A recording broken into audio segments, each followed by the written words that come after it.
Recording in progress. Recording stopped.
Recording in progress.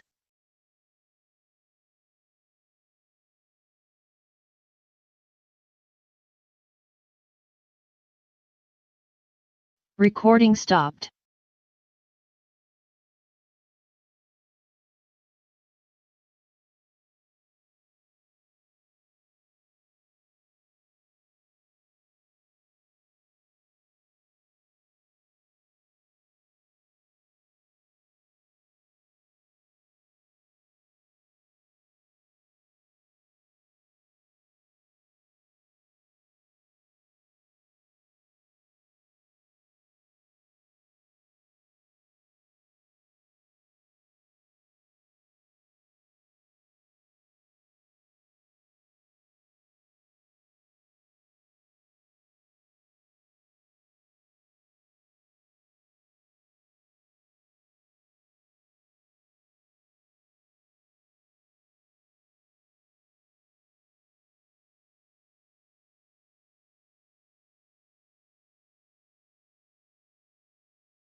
Recording in progress.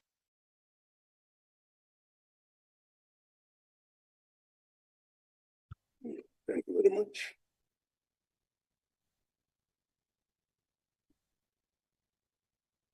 I now request delegates to observe a moment of silence for prayer or meditation.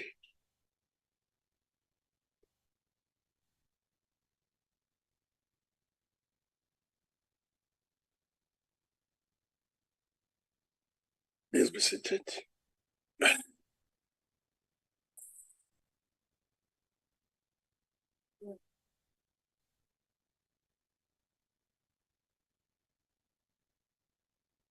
Thank you very much, honorable delegates. Before we proceed, I would like to remind delegates of the rules relating to virtual and hybrid meetings and sittings, in particular rules 21, 22, and 23 of Rule 103, which provides as follows: that the hybrid sitting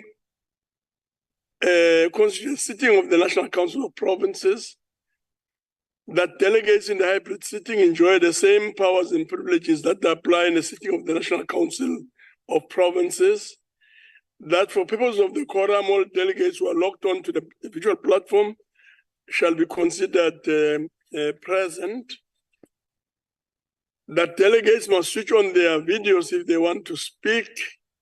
Delegates who experience connectivity issues are encouraged to use a still photograph for identification on the virtual platform, as has become a practice over time. That delegates on the virtual platform are encouraged to log on with one device only, as logging on with two or more devices further lowers the bandwidth. That delegates should ensure that microphones on their gadgets are muted and must always remain muted unless they are permitted to speak. That all delegates in the chamber must insert their cards to register on the chamber system. That delegates who are physically in the chamber must use the floor microphones, and that all delegates may participate in the discussion through the chat room. In addition, I would like to remind delegates that the interpretation facility is active. Permanent delegates, members of the executive, special delegates, and SALGA representatives on the virtual platform are requested to ensure that the interpretation facility on the electronic devices are properly activated to facilitate access to interpretation services. Permanent delegates, special delegates, SALGA representatives, and members of the executive in the chamber should use the interpretation instruments on their desks to access the interpretation facilities. Honorable delegates, before we proceed, I would like to take this opportunity to welcome the Deputy President, and of course extend this to the premiers present, the MECs, speakers, deputy speakers, chief whips, and the president of SALGA. To all, also to extend this to special and permanent delegates and all SALGA representatives in the House. Honorable delegates have been informed that there will be no notice of motions or motions without notice. So this takes us forward, and we shall therefore proceed to the address by the Deputy President and the debate thereon, accelerating the provision of social services, safety, and the advancement of economic reforms for economic recovery in the interest of the people. I now call upon Honorable Paul Mashatile, the Deputy President of the Republic, to address the House.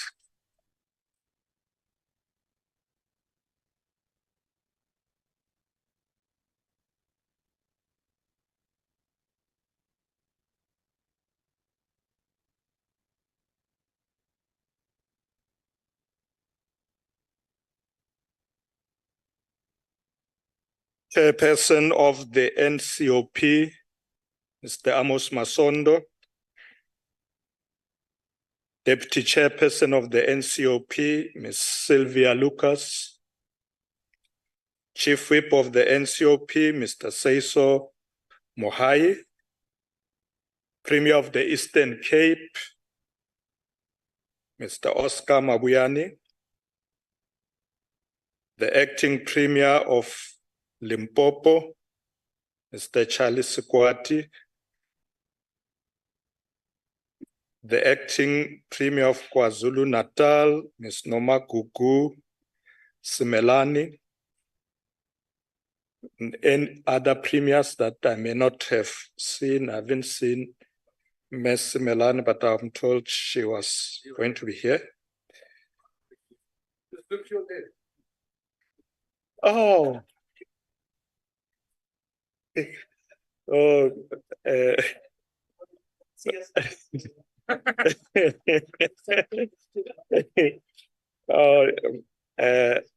My apology, Premier of the Western Cape.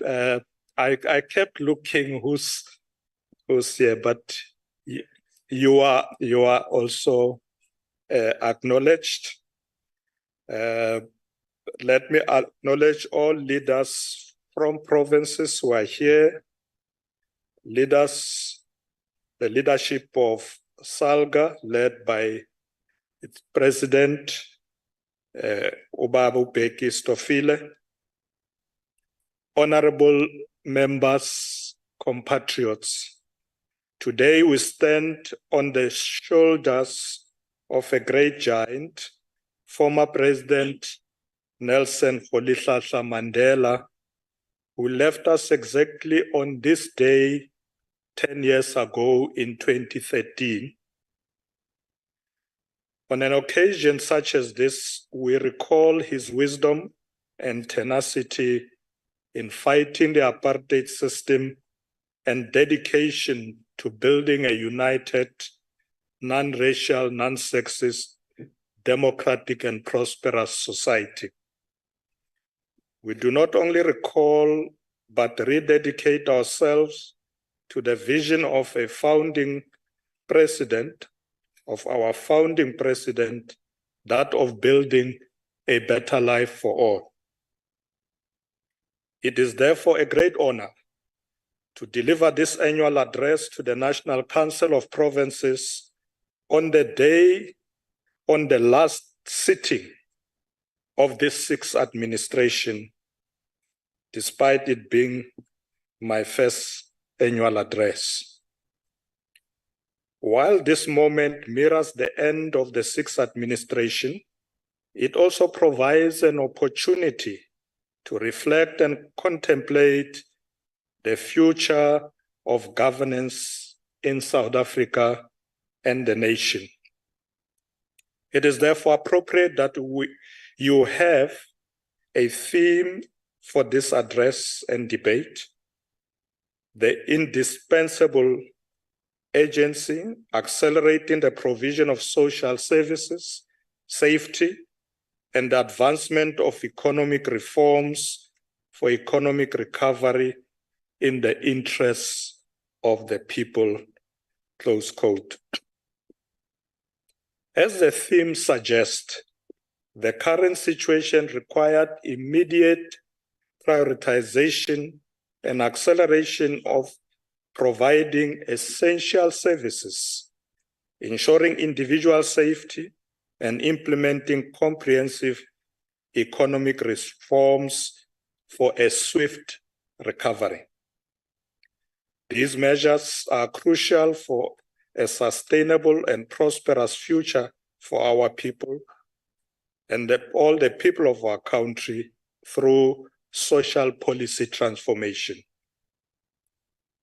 We cannot talk about the progress we have made in shaping the future of our people if we do not reflect on where we come from as a nation. As a nation, our journey as a leading political party started back in 1994. As an ANC-led administration, we can unequivocally state that South Africa is in a much better place now than it was 29 years ago. According to the 2022 census report, we have made significant inroads in undoing the legacy of decades of apartheid spatial planning and its consequences on the lives and livelihoods of South Africans. We have accelerated the provision of social services over the past few years by investing in education, in healthcare, housing, water and sanitation, amongst many other things. We have achieved progress in the following areas.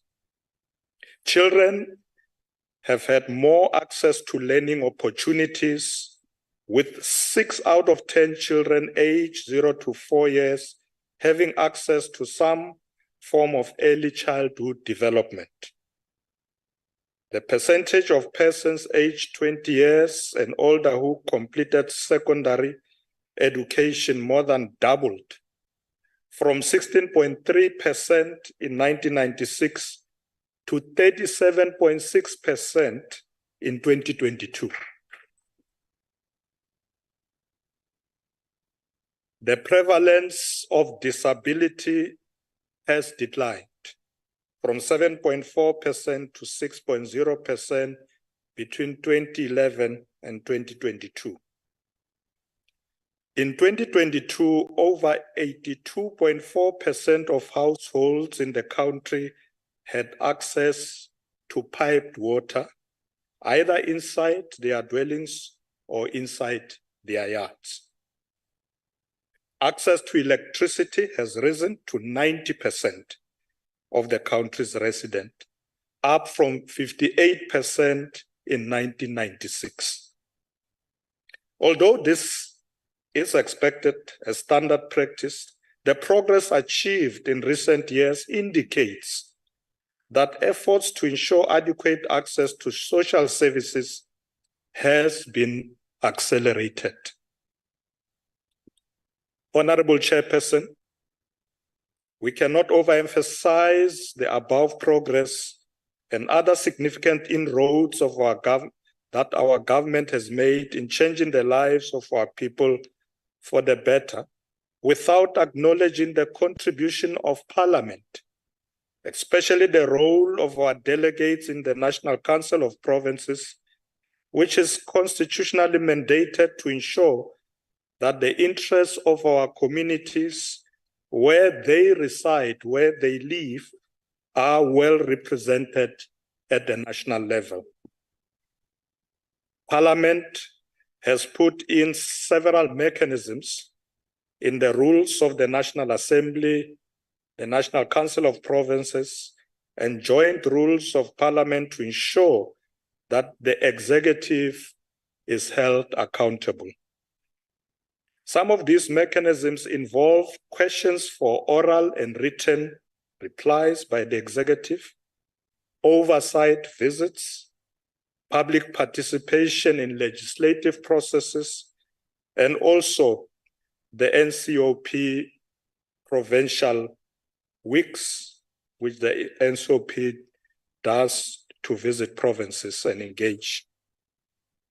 Using these mechanisms, the executive can intervene and quickly respond to identified service delivery hotspots through targeted service delivery improvement plans. The National Council of Provinces further uniquely promotes the principle of cooperative government and intergovernment relations. In this regard, the President has delegated me to assist him in implementing the District Development Model, DDM, by coordinating different spheres of government to develop one plan. In other words, one plan at the district level to improve service delivery challenges faced particularly by our municipalities. We know, Chairperson, that previously national government, particularly national ministers, will go to provinces and districts and engage in different activities that are not coordinated. Now it's no longer the case. We coordinate our intervention, we work with provinces and municipalities. We seek to reconfigure the design, planning, and implementation of service delivery through this district development model. We seek to change the relationship between the spheres of government, the communities they serve, and the stakeholders they need to work with. We have amended legislation to improve accountability and reduce corruption in local government, including adopting a framework for the professionalization of the public service. While we ensure that the three spheres of government work together in performing their unique functions as provided by the Constitution, it is equally important to prevent the encroachment of various spheres of government in each other's areas of competence. Honorable Chairperson, let me take this opportunity to congratulate this House for working tirelessly to contribute to implementing the manifesto for our governing party, the African National Congress, particularly by ensuring that critical legislation is prioritized, processed, and passed.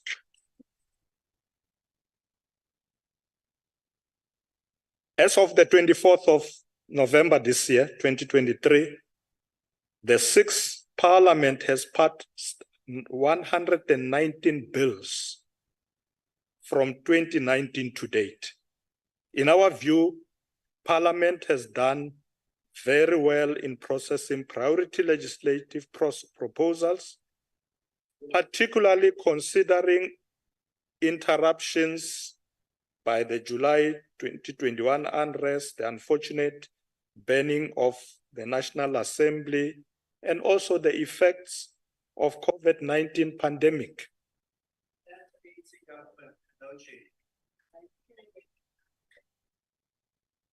In other words, the point I'm making here, Chairperson, the point I'm making is despite these disruptions, Parliament was able to pass 119 bills.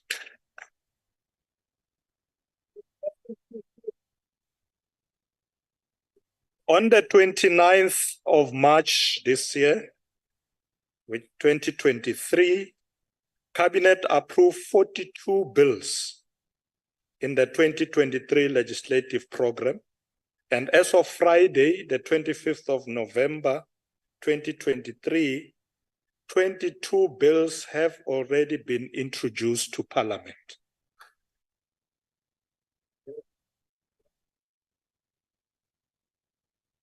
As of the 30th of November, there are 17 bills before the NCOP committees. And we remain optimistic that all these critical bills will have been passed by the end of this administration.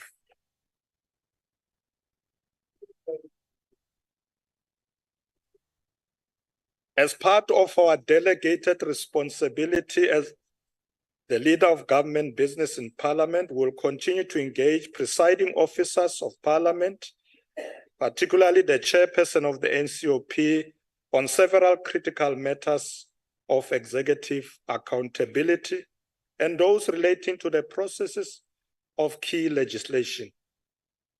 We further call upon all stakeholders, including business, civil society, inside and outside of NEDLAC, and more importantly, political parties, to take advantage of parliamentary processes like public hearings, petitions, written proposals, and other consultative fora to deposit their views, complaints, and most importantly, progressive proposals that will contribute to seamless processing of legislative proposals, as delays in passing critical bills affect the provision of basic services.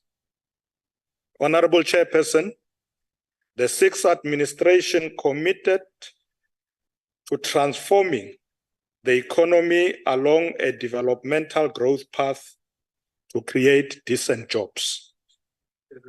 Shortly after making this commitment, the world experienced one of the most tumultuous and challenging periods in recent history, the COVID-19 pandemic, which had a devastating impact on every aspect of our lives. Due to COVID-19, our nation has experienced over 2 million job losses and the closure of several businesses. We also experienced the violence that I referred to, the July 2021 riots, where over 350 people tragically lost their lives and significant damage was caused to our economy. Just as the world began to emerge from the pandemic, we were confronted by the impact of the Russia-Ukraine war and adverse weather events caused by climate change. However, despite all these challenges, over the past 5 years, the ANC government, in collaboration with labor, business, and civil society, has focused on building and growing an economy that serves all South Africans. This includes implementing income assistance measures for workers and the jobless, significantly impacting their lives and their families. The temporary employment relief scheme provided wage subsidies to 5.7 million workers, minimizing the impact of job losses on companies and company closures. The 350 Social Relief of Distress Grant, SRD grant, benefited nearly 10 million unemployed people, mainly young people and women. Whilst more than 16.3 million people are employed in our country, unemployment remains unacceptably high, with about 8 to 10 million people unemployed on the expanded definition of unemployment, and they are without a job. In the light of this, we've now established the Presidential Employment Stimulus, which has so far benefited over 1.2 million people, particularly women and children, women and youth, through public employment programs like the Community Works Program and the expanded Public Works Program. As government, we aim to stimulate job creation by expanding private sector investments with an initial target of 1.2 trillion rands over the next 5 years. Over 1.5 trillion rands in investment commitments have already been mobilized, exceeding the target that we had set.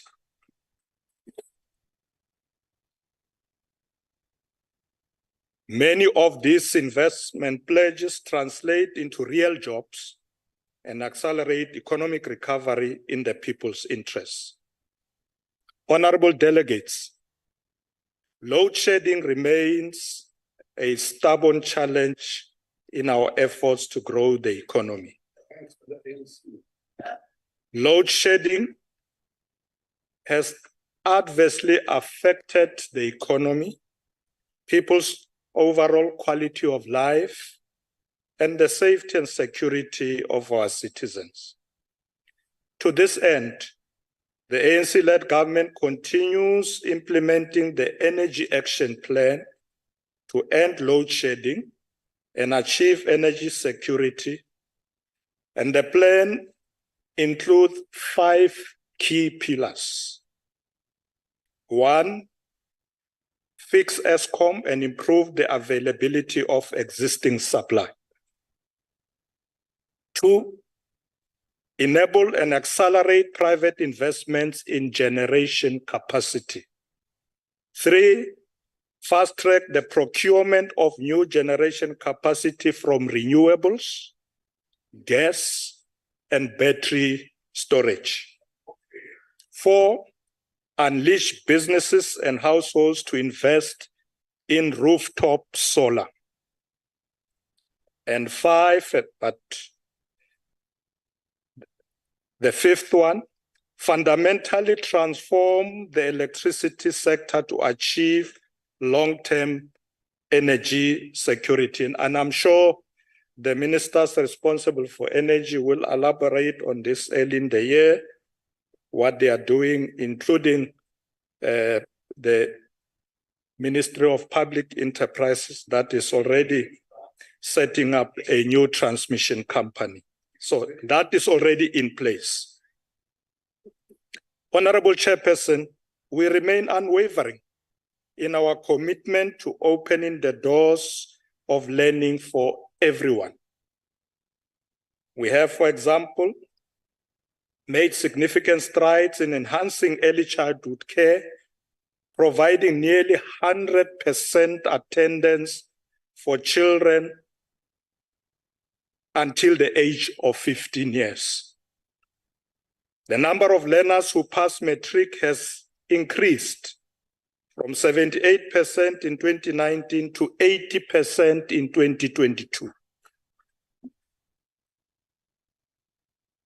And by the way, this is despite the challenges of COVID-19 pandemic and other challenges that we are facing, like load shedding. The performance of learners from poorer schools is also improving, with the share of bachelor passes in no-fee schools increasing from 55% in 2019 to 64% in 2022.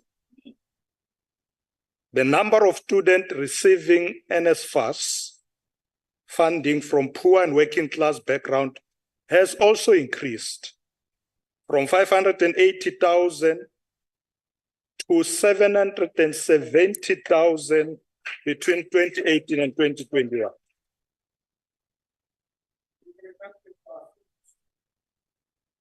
I think the honorable members, these guys don't know what is NSFAS.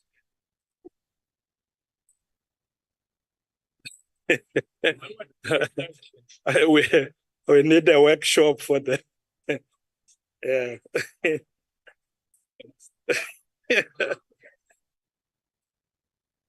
Honorable Chairperson, moreover, healthcare is provided for over 15 million South Africans without private health insurance, ensuring that South Africans can rely on the healthcare system.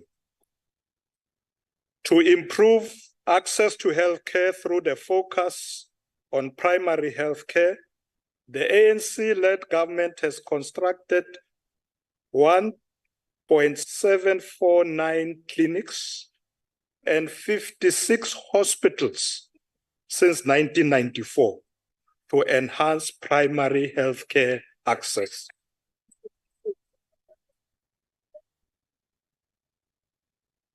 However, there is still significant inequality in access to quality healthcare. As a result, the ANC government will continue to engage key stakeholders, including organized business, labor, to find amicable solutions on critical areas that may hinder the passing of the National Health Insurance Bill to enable every South African to receive appropriate standardized quality healthcare regardless of their ability to pay. The NHI bill is currently before the National Council of Provinces, having received enthusiastic support from most participants during public hearings in provinces, We remain optimistic that the NCOP will allow stakeholders to develop progressive solutions towards finalizing this important bill. We are a democracy anchored on dialogue and finding one another, no matter how difficult the issues may be. So we do hope that the NHI bill will go through the National Council of Provinces.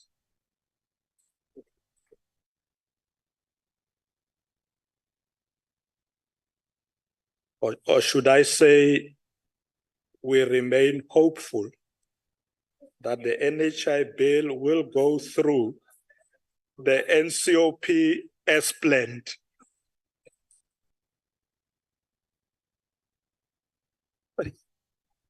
Where ma? It's all pass.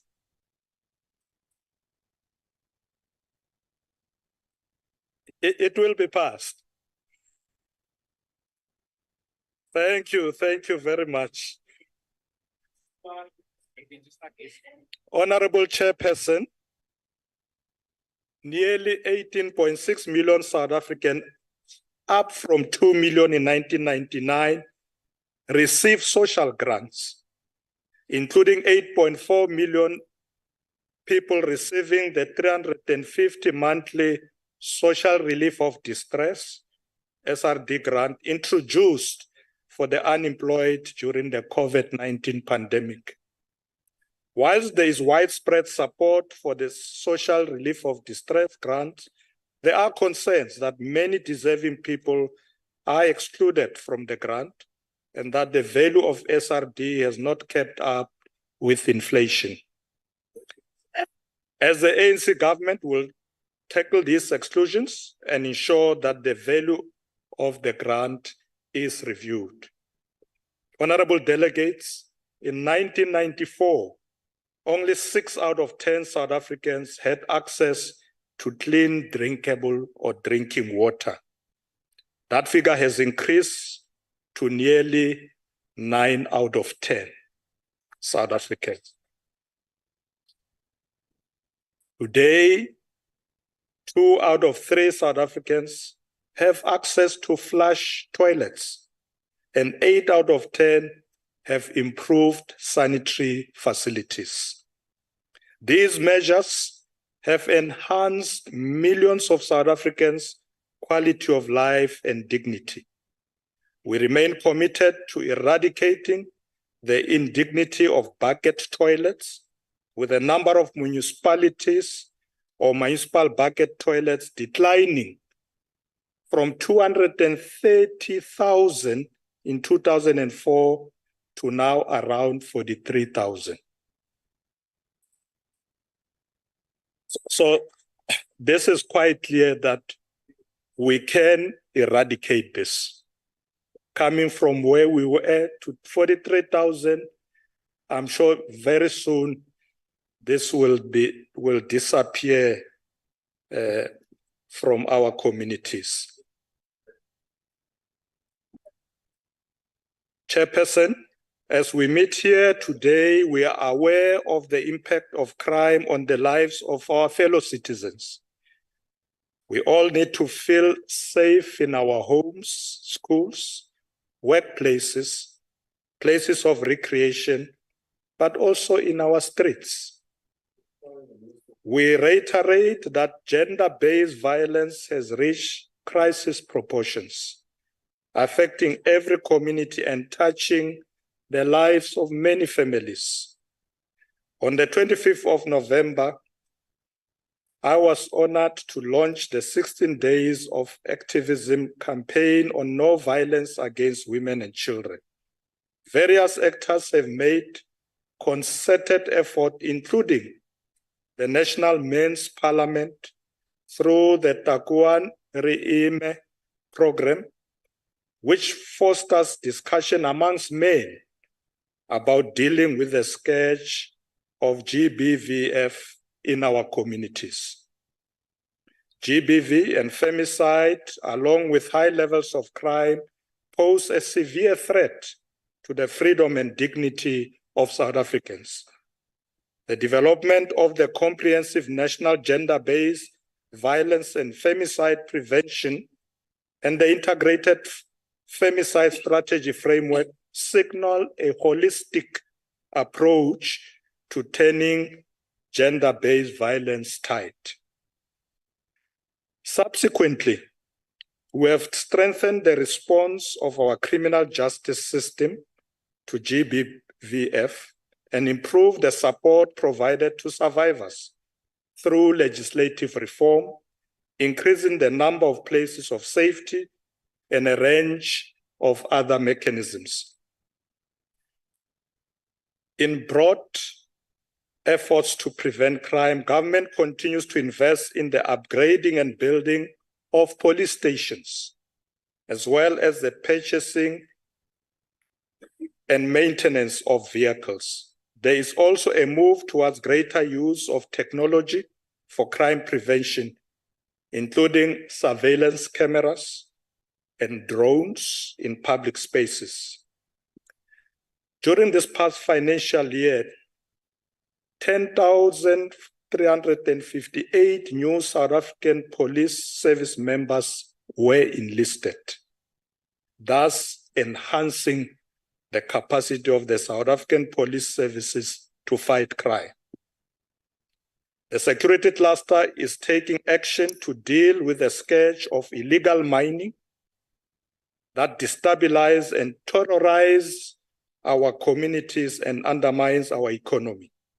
His Excellency President Cyril Ramaphosa and the Minister of Home Affairs officially launched the Border Management Authority, which will help improve our border security and deal with illegal migration and the flow of illicit goods. Our ultimate aim is to see a safe and secure South Africa with less violence against women and children and overall decrease in crime.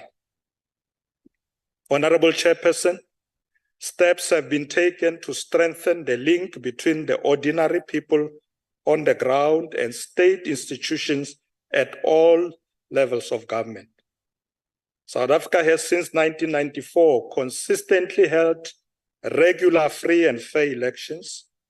As government, we will continue to do everything in our power to protect the integrity of this democratic exercise beyond 2024.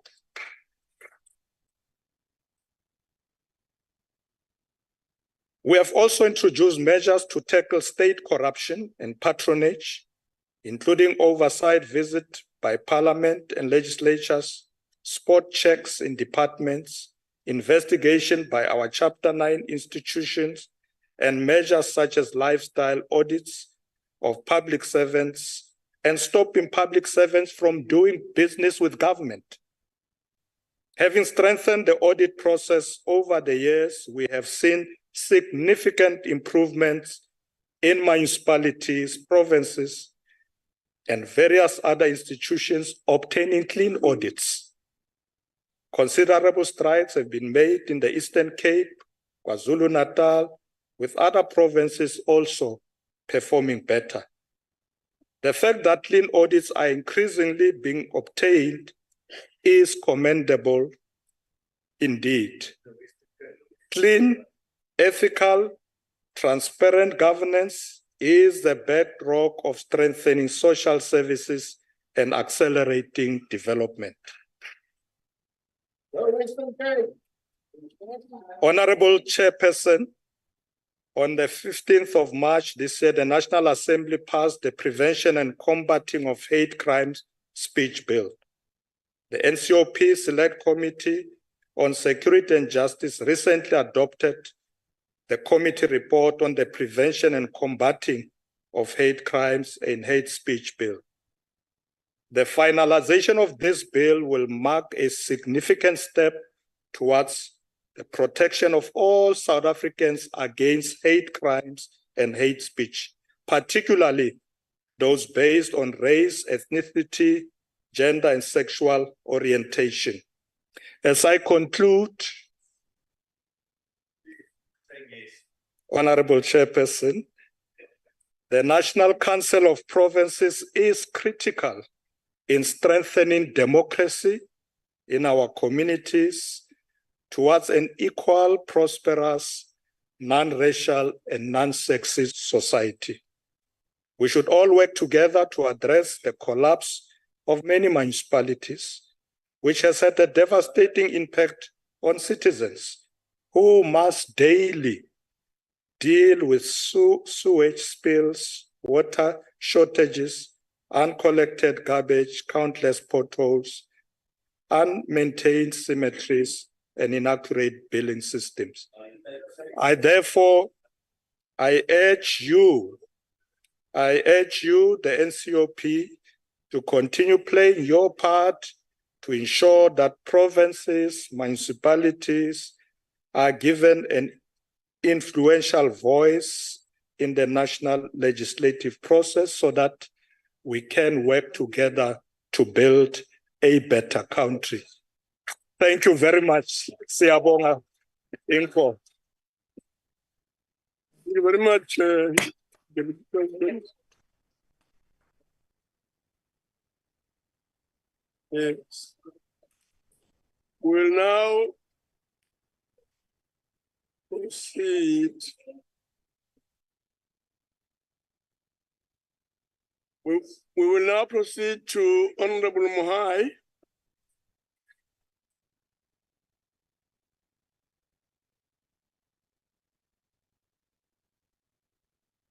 Thank you very much, Chairperson of the National Council of Provinces, Date Ambi Masondo, His Excellency the Deputy President of the Republic of South Africa,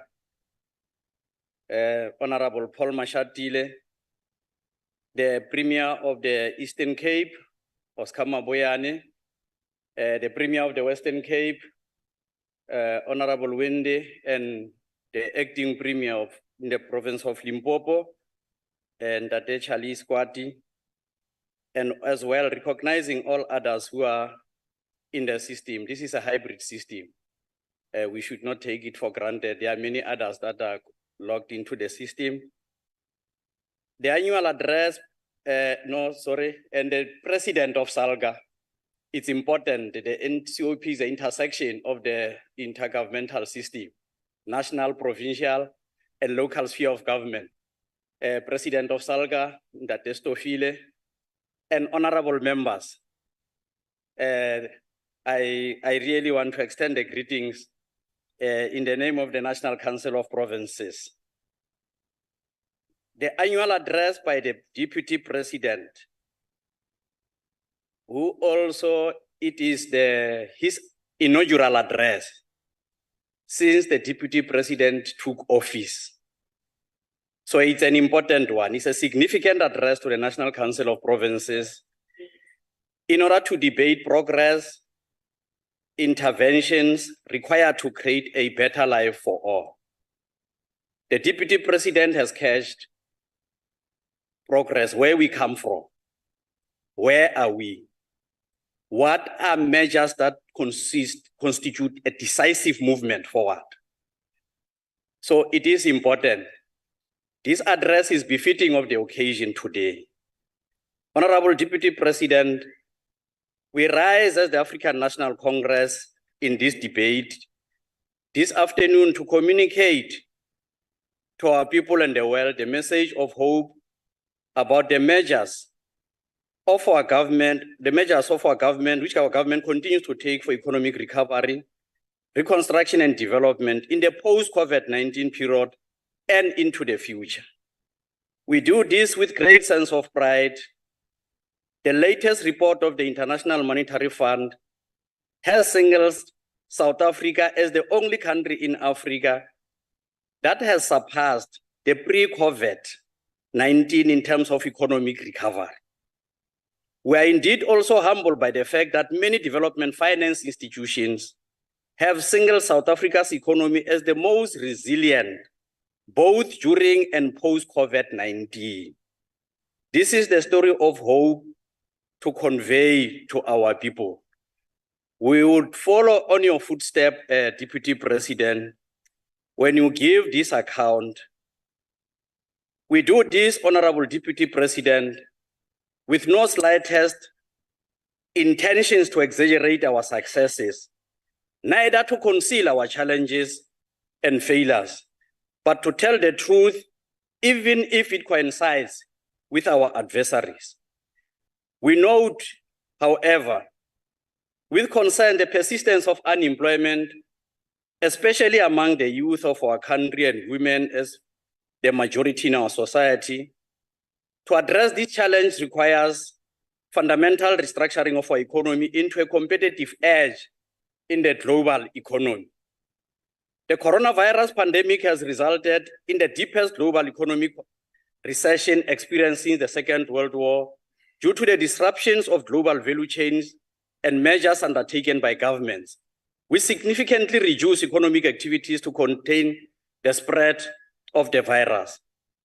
The Deputy President has highlighted the Ukraine-Russia conflict, how also this has exacerbated the economic challenges due to their global market share of wheat and energy. When the war continues, there is no wheat that crosses the border, there is no energy supply. The conflict has had a global inflationary impact. The current conflict between Palestine and Israel also poses a threat to stability of the Middle East, which can have transmission shocks to the global economy. The IMF projects a global economy decline from 3.5% in 2022 to 3.0% in 2023 and 2.9% in 2024. Economic growth is a central question many nations are pondering on in order to experience growth rates which are higher than the pre-COVID growth. Our domestic economy has not experienced sufficient growth over the past 10 years, which threatens attaining of our national development objectives. Our GDP is projected to decline from 1.9% in 2022 to 0.8% in the current year. This is as a result of various internal and external factors.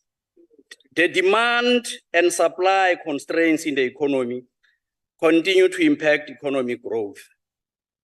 The government has placed the economic reconstruction and recovery plan as a key driver to accelerate economic inclusive growth, infrastructure development as a key catalyst of the plan. The current economic indicators do demonstrate the progress of the economic recovery plan as the economy in Q3 of 2023 experienced a decrease of 0.7 of a percentage point in an unemployed rate. We also have returned to pre-pandemic employment levels after losing about 2.2 million jobs, which a Deputy President highlighted, which constitute part of urgent matters, such as in fact, there's been some improvement. We have also observed positive outcome in some of the sector master plans, such as sugarcane plans and progress of the automotive sectors. A notable success area of the economic recovery plan is Operation Vulindlela, which seeks to respond to various regulatory and process constraints and red tapes. This has improved visa conditions with e-visas, improving the turnaround period for waterized energy sector reforms, which have increased green energy investment, to name but few. Honorable Deputy President, the supply side of our economy has experienced challenges in the logistics sector, particularly the freight, rail, and port efficiency. Rail continues to be an efficient and effective mode of transport globally for commuters and goods.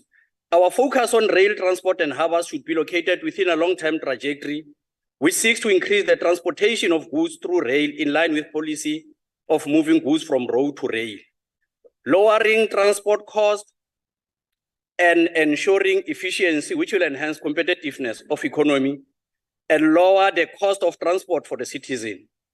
We welcome the increase of this commuter rail and the support of the turnaround strategy of transport. Chairperson, this professional howler here is really disturbing me. He is forever unprovoked. just on that mode, unstoppable. I think really something must be done with it. The legislative and regulatory changes to enable private usage of the state rail infrastructure should not result in the cessation of public investment in increasing the number of state-owned trains.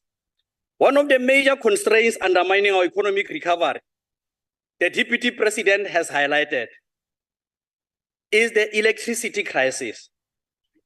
The economic loss due to load shedding has lowered production and disrupted social life. The Deputy President, he has clarified this point.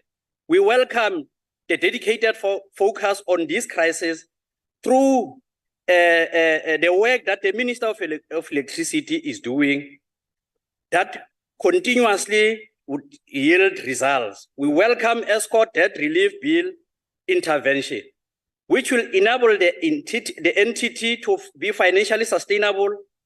We are confident that in due course, the investment in the maintenance of coal power stations will yield positive outcomes and increase the energy availability factor in the short to medium term.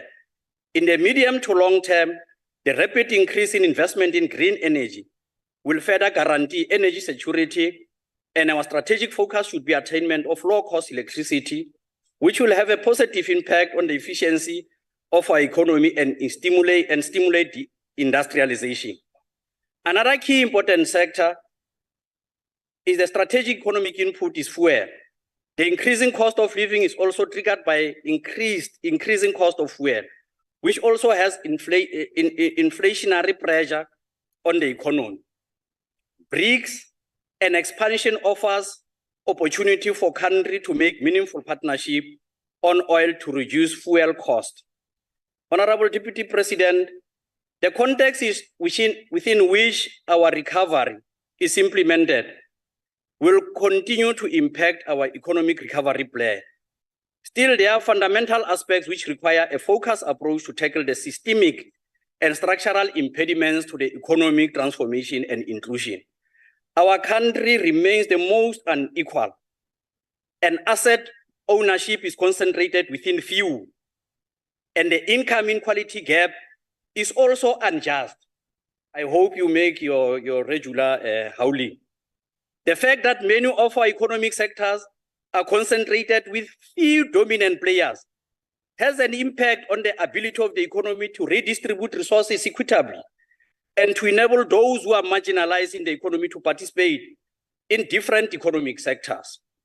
The aspect of reconstruction and the economic recovery plan should be geared towards addressing the structural constraints which continue to reinforce the economic ownership patterns of the economy. We need to ensure development financing institutions and pension funds are directed to support small, micro, medium-sized enterprises, Black industrialists as part of deracializing and deconcentrating the economy. It's an important aspect of transforming the economy of South Africa. Currently, let me tell you, 69.5% of the sectors are highly concentrated. The top 10 of firms constituted by 85.8% of the total turnover by firms, while the bottom 50% of the firms contributed only 1.6% of the turnover. Without decisive measures on the economic ownership patterns, the fruits of the economy will benefit a few, while majority are excluded from the mainstream economy. That is what you must understand. Don't blackmail us into agreeing with your narrow understanding of how the structure of apartheid and colonialism has structured the economy of South Africa. Structural transformation, which entails the shift of resource investment in economic sectors with high productivity, such as agriculture and manufacturing, is critical. One of the causal factors of the current decline in revenue collection is the freight problem's impact on the mining industry. This implies that the colonial pattern of making colonial country economies extractive without beneficiation continues.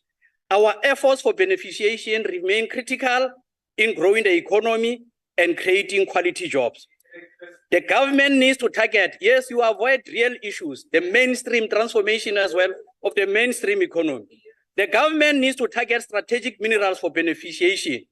With the growth of green economy, we should be alive to the reality that many of the strategic minerals of the green economy are rising in the country and the continent. Our strategic perspective of the mineral complex should be geared to take optimal advantage of the growth of the green economy. Honorable Deputy President, the state should not be found wanting in green energy investment. Despite the necessity of increased private investment through independent power producers, energy remains a strategic sector that requires state investment. In line with the review of SOEs, there should be a consideration of the establishment of energy entity which focuses on investing in green energy, or ESCOM should have an increased focus on green energy capex development. Lack of investment will result in a major shift in the ownership pattern of the energy generation in our country. For the economic recovery to be impactful and to drive economic growth that makes a dent on triple challenges, it will also require a fiscal policy that increases spending in areas with higher fiscal multipliers.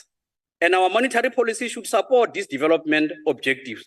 The financing gap in our economy can be addressed through fiscal and monetary policy coordination. To conclude, we are confident that we are about to turn the tide and ensure all South Africans has opportunity to realize their potential and participate in the mainstream economy. For you on my left, you believe that just addressing minor efficiencies, not addressing the core structural problem of our economy, will be solving South Africa's problem. To address South Africa's problem in a big way, we need to industrialize. I thank you, Chairperson. Thank you very much. Thank you very much. We will now move on to Honorable Christians.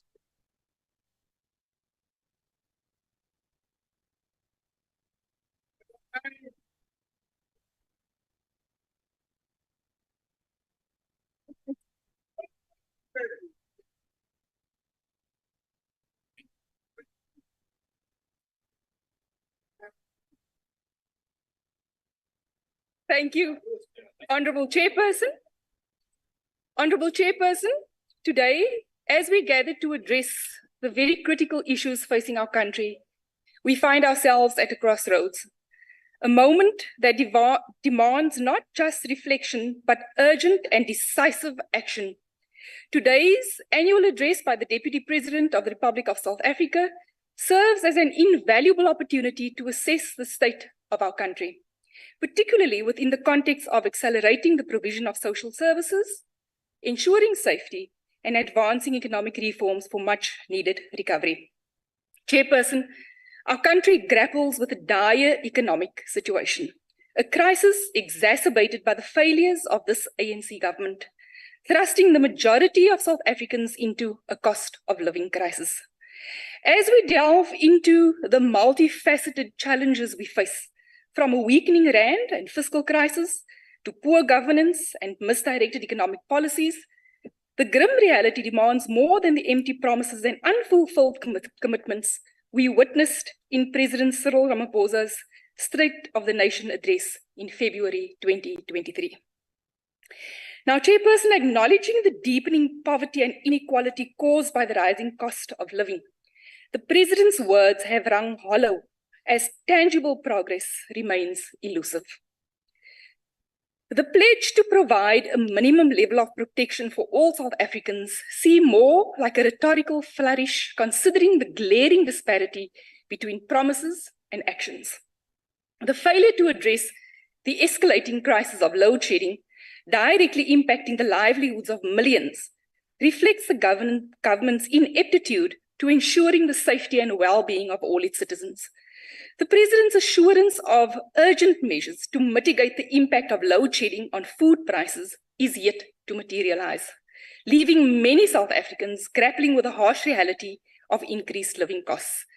Furthermore, the commitment to expedite the provision of title deeds for subsidized houses, a critical step in empowering impoverished households, has still not seen any significant progress. casting doubt on this government's dedication to economic reforms and recovery in the interest of the people. In this backdrop, we witness the tragic consequences of the cost of living crisis. Parents are resorting to unthinkable acts due to extreme poverty, and children suffer the consequences of a government that drags its feet on the necessary reforms. In response to this crisis, the D8 proposes tangible solutions. Number one, cut the taxes and levies on fuel to reduce the cost of transporting food, scrap VAT on essential food items for the poorest households. 3, review and reduce import tariffs on food consumed by low-income households. Provide private titles to all land reform beneficiaries to increase food supply and security. And lastly, increase the child support grant to the official food poverty line. These measures, Honourable Chairperson, if implemented, can provide immediate relief to our citizens facing the devastating impacts of cost of living crisis. It is time for this government to act decisively and prioritise the well-being of our people over political interests. The economic challenges are not abstract. They are keenly felt by the average citizen struggling with rising interest rates, unemployment, and escalating food and energy prices. Let me give you an example, Chairperson. Consider the plight of the middle-class South African with a bond of, say, 1.7 million rand, a car loan of 300,000 rand, a personal loan of 50,000 rand. In just 2 years, this individual is burdened with an additional 5,438 rand a month in loan repayments, a consequence of nearly 5% increase in interest rates. The ripple effect is profound. As families grapple with the harsh reality of needing an extra approximately 8,915 rand gross income per month, merely to cope with the escalating financial burden, it's insurmountable. In the face of this economic turmoil, the ANC's government response has been woefully inadequate. Ill-conceived policies such as cadre deployment, as well as the flawed model of Black economic empowerment, have enriched a select few while leaving the majority mired in poverty. State-owned enterprises, instead of being a catalyst of growth, have become a burdensome entity requiring continuous bailouts, draining the already scarce resources of our country. The Deputy President earlier spoke about the efforts to curb the rise in gender-based violence, yet none of these efforts have proven successful over the years. Yet, Chairperson, we have also seen the collapse of the Gender-Based Violence Command Centre, stemming from the termination of a beneficial partnership with Vodacom and a contractual dispute with Brilliant Telecommunications. This is indicative of the government's neglect of its citizens' safety and well-being, particularly women and children. Minister Lindiwe Zulu's decision-making lapses and subsequent negligence not only leave victims without essential support, but also cast a shadow over the provision of social services and public safety.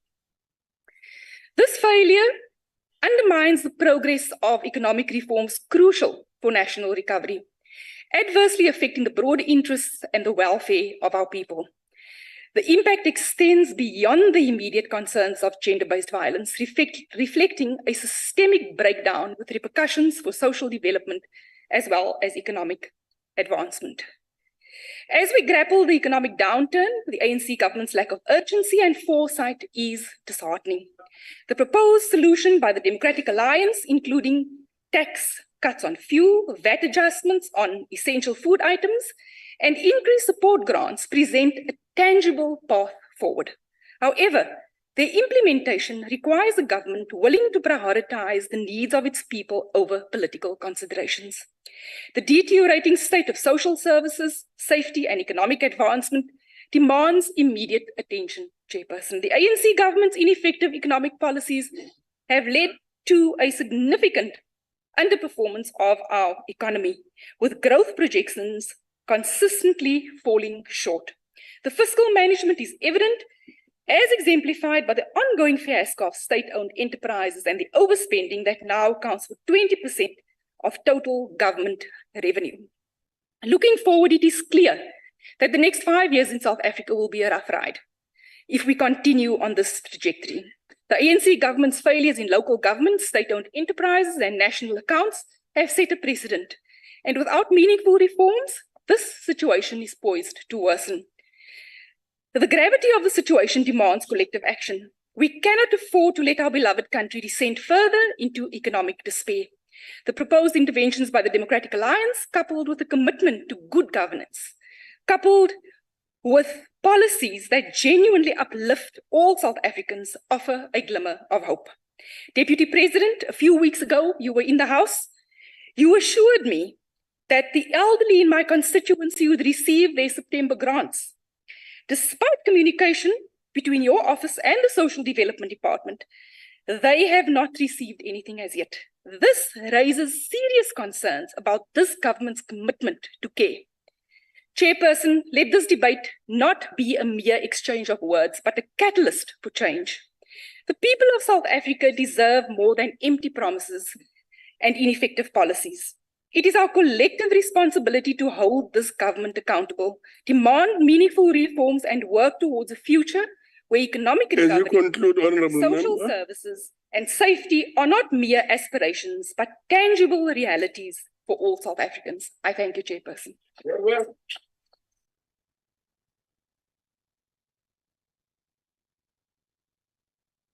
The next speaker is Honorable Mabuyane.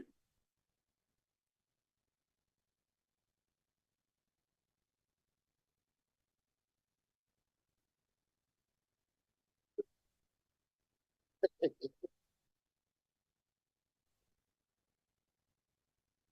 you very much, Honorable Chair, and greetings to you and the Deputy Chair, His Excellency, the Deputy President of our Republic, the Chief Whip, the esteemed honorable members of the National Council of Provinces, Premiers and MECs, SALGA President and his delegation, distinguished guests, good afternoon. Honorable Chair, I bring you festive greetings from the people of Eastern Cape Province. We appreciate the few minutes we have been allocated to contribute to the debate that we view as very critical because it is dealing with the bread and butter issues of our people. In remembering President Mandela, I joined Deputy President on words he shared about this as giant of our revolution.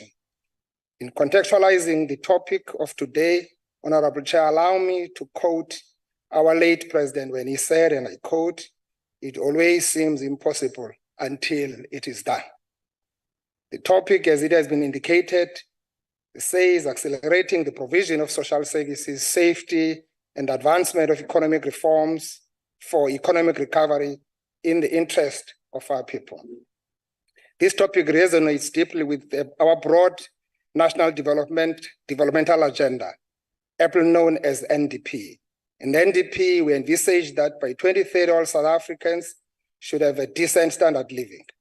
The NDP says that decent standard living consists of the following elements: housing, water, electricity, and sanitation, safe and reliable public transport, quality education and skills development, safety and security, quality health care, social protection, employment, recreation and leisure, clean environment, and last but not least, adequate nutrition. Honorable members, we are 7 years away from 2030. There we set ourselves to achieve a decent standard living of our people in our country. As the Premier of Eastern Cape, whose people were on the receiving end of the brutal policies of both the colonial system and apartheid regime, we can say here the life of our people continues to change for better. And I can say safely that the ANC-led government freed our people from that past through the implementation of progressive policies over the 28 years of our democratic rule.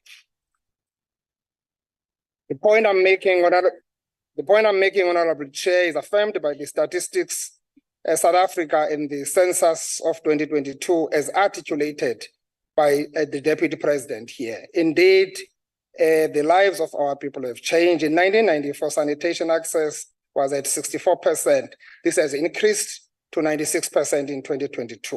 1994, piped water was very low in our province. It has actually increased as well, almost to 70%. In 1994, access to electricity was at 31.2%. Now is at 91%. In the apex priority of education and health, we are making significant progress.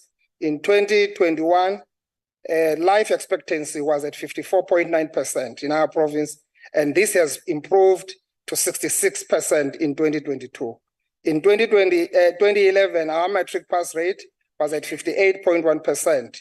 Now in 2022 was at 77%, of which we are actually gunning for 80%, as now our kids have concluded their exams. It is the ANC-led government that is providing nutritious meals to over 9 million learners every school day. It is also the ANC-led government that developed and implemented the scholar transport policy that is benefiting millions of learners in South Africa today. We have put measures in place to fight poverty. In 2009, people accessing social grants were just above 800,000. And in 2022, that number has actually skyrocketed above 1 million. We've made a tremendous strides to build shelter for our people as directed by the Freedom Charter and the Constitution.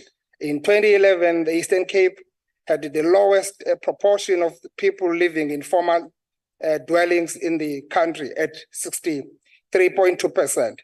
In the 2022 census, that number has increased to 83.6%.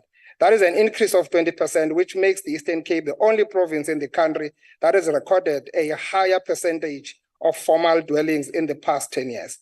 Working with Central, we are improving our provincial road network to enable and catalyze the economic development in our province.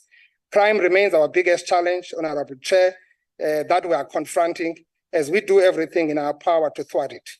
On that note, Honorable Chair, allow me to convey our heartfelt condolences to the family, Yagwa Busakwe, Emnuma Ngamakwe, the family that lost their kids last night. 2 boys in the initiation schools who were gunned down by people whom we don't know, together Nekanga Talabo. SABS has assured me to leave no stone unturned to get it to the bottom of that. Sizawubakangela sibafumane sifuna elakhaya liyazi lona. As per the report by States SA report, Eastern Cape has dropped its high unemployment rate over the last 10 years, almost by 10% over the last 3 years, with more investment coming our way. As we speak today, we have got about 42 companies operating in our East London SEZ. We have got about 52 companies operating in Kucha SEZ. These are things that are done by the ANC government to change the socio-economic outlook of our province. From these hard facts, we can conclude without a doubt that the Eastern Cape is a better place to live than it was in 1994. And that is the case for the rest of South Africa, as well as articulated by the Deputy President. We are henceforth playing an active role in advancing the interests of our people through contributing towards national development and economic reconstruction. We're highly motivated that better days are coming on the global economic front.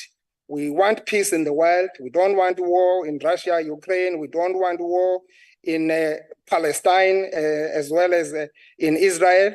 But Israel must think the life of the ordinary people of Palestine cannot be tolerated. While the president does this good work across, we're implementing a various program, government projects that are meant to bring better life to our people. These include infrastructure delivery, which is the backbone of our development. We're supporting critical sectors like agriculture, manufacturing, to uplift our communities to create more jobs. I'm happy that the Minister of Finance has indicated that in February we'll be able to articulate our roadmap towards the electric vehicles transition. A crucial aspect of our journey towards development is enhancing state capability. We recognize the need for efficient, transparent, and responsive government.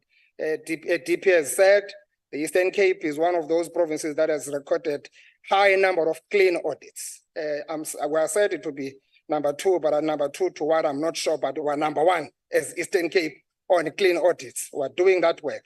We understand that the real change cannot occur without involvement of our communities. We are actively engaging our communities, Honorable Chair and Honorable Members, and ensuring their voices are heard and their concerns addressed in policies and actions. The issue of crime, particularly gender-based violence or femicide, is war we will ultimately win. We're quite happy with the commissioning of the forensic lab in Gqeberha, which was opened by the President and the Minister of Police to help us deal with the backlog we had in terms of those forensic work to be done in dealing with cases of gender-based violence. The challenges we face are complex and cannot be tackled by the government alone. We are fostering partnership across government levels, the private sector, civil society, and international bodies. These collaborations, Honorable Chair, are vital in pooling resources, sharing expertise, and driving innovation. As we pursue our economic growth and developmental agenda, we are not overlooking environmental sustainability. We are quite happy with the message that the President is communicating at the COP 28 in Dubai. In conclusion, Honorable Chair, as we move South Africa forward, our commitment goes beyond words.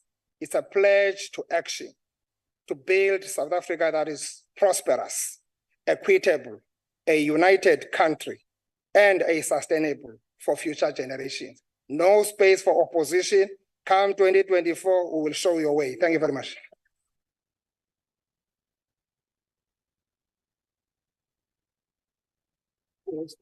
Thank you very much, Honorable Mabuyane. Our next speaker is going to be Honorable BB.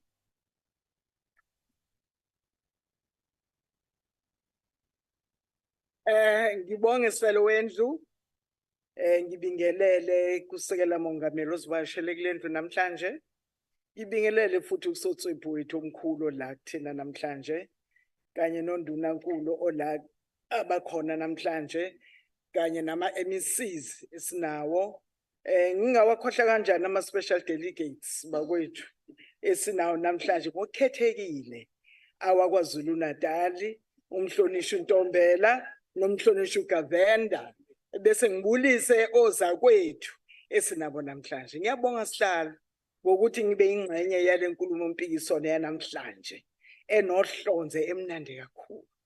Sekela mongameli usendlalele ukuthi sikwazi ukuthi sikhulume ngale nkulumo mpikiswano namhlanje. Njengoba sazi ukuthi izwe lethu lalikhungethwe ubhubhane lokhuvethe. Kepha sabona ukuthi abantu bakithi abantulayo baswela imisebenzi, abakithi abantu abantulayo wabona ukuthi akukho ukuya emuva nokuya phambili.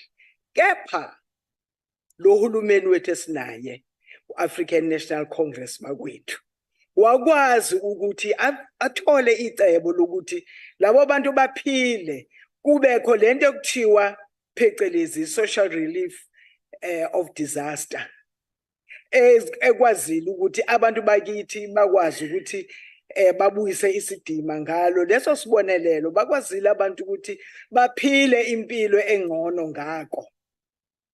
Kepha nocwaningo sekela mongameli ubulishilo iminyaka eminingi size sifikele namhlanje kuyimpumelelo eziningi uhulumeni azenzile enkithina kodwa ke ngingasho nje ukuthi despite discouraging perspective of opposition which suggest that the grant may defer beneficiaries from actively seeking employment and encourage dependency on the state. Research shows that the SRD grant increased the probability of employment of beneficiaries, thus demonstrating that the grant does not discourage people from seeking employment and participating in the labor market, but rather enables it. Therefore, Chairperson, it is due to the above-mentioned impact of the SRD grant that the ANC-led government has prioritized plans to create long-term and sustainable mechanisms to continue supporting our people through the basic income grants. In the interim, we applaud the allocation of 34 billion to enable the extension of the SRD grant until 2025. Thus giving our government time to review the social grant system. Chairperson, this extension of the SRD grant is particularly critical for the stability of our country, given njengoba bese ngishilo ukuthi ucwaningo ebesekushilo usekelo mongameli ukuthi ngo-2022 ukuthi babe bangakanani abantu 2011 nokuthi babe bangakanani size sifikele kulesigaba esikusona namhlanje. This requires the government to strategize on how it will mitigate a negative impact and ensure it meets its legal obligation of providing basic needs. Honorable members, Honorable Chairperson, with this increase, the face of poverty in the country still has a profile of Black with women, children, and members of the LGBTQIA+ disproportionately affected by poverty and social ills. The constrained economic situation possesses a huge threat to the continued cycle of poverty in Black communities, which will be an indictment of this government for failing to release our people from the bondage of system and structural oppression, which was inflicted on them for centuries, stretching as far back as slavery of colonization. Honorable Chairperson, furthermore, despite the current energy crisis the country is grappling with, we have noted that more than 90% of households has excess electricity for lighting and also substantial increase from the 58% recorded in 1996. Ekusho ukuthi sihlalo wami olangaphakathi kuyacaca ukuthi lo hulumeni kaKhongolose ukwazile ukuthi akhiphe abantu abampisholo nabantu la emakhaya eGibhide ngokuthi bakwazi ukuthi ke bathole nabo umbani ushuthi ugesi ngalezo ikhathi zobandlululo kwathi ugesi ngeke ukwazi ukuthi utholwe abantu abamnyama ngoba bazochoshwa iwona bawujwayele. Kodwa ke lo hulumeni wakwazi ukuthi ngisho umuntu ehlezi emkhukhwini wakhe akwazi ukuthi abe nalo gesi. Sithi halala ke Khongolose ngalapho ngoba akushem come 2024 nithanda ningathandi abantu bazosivotela siyabuya nje kahle akho into efonti icace leyo. Yes, honorable members, my chairperson in addition, the African National Congress-led government has had numerous initiatives to capacitate critical groups in the society to stimulate economic growth, such as through youth employment initiatives. Simbonile sekela mongameli uhamba kuwo wonke ama-province wazofikelela naKwaZulu Natal. La ukwazile ukuthi uhlangane nezigungu zakhona undunankulu wakhona uPremier uNomsanqobe Dume kanye nomphathiso womnyango wezomnotho uHonorable Siboniso Duma niphi inhlelo zokuthi iyouth yethu ngoba yayicindezelwa ngaleso sikhathi sobandlululo bakwazi ukuthi bayiphantele bazi ukuthi siphila kanje hayi ukuthi uzoqashwa kuphela cha kubekho nje okwenzayo leto kuphecelezi SMMEs. Hayi sikubonile sekela mongameli hayi cha wenza intsha yethu impela yaba nezinto eziningi kwakwazi ukuthi ububha buthi ukuphela. Yebo siyazi ukuthi akuphelele siseze kancane kancane ngoba sivala le gap le yobandlululo ngalesa sikhathi ne gap yamanje ukuthi wonke umuntu efikelele kube yinto eyodwa sekela mongameli. Ngakho thina siwukhongolose lo hulumeni sizofikelela lapho bethanda bengathandi injalo nje. Chairperson, inroads have been made regarding youth development with initiatives and creative employment opportunity njengoba sengichazile ngokuthi babe nama skills. Sasingazi ukuthi ingane yomuntu omnyama izokwazi ukuthi drive ibhanoyi. Sasingakwazi lokho ngoba kwakuthiwa yabamhlophe kuphela. Kodwa namhlanje sinayo intsha ekwaziyo ukuthi ihambe yofundela phecelezi aviation.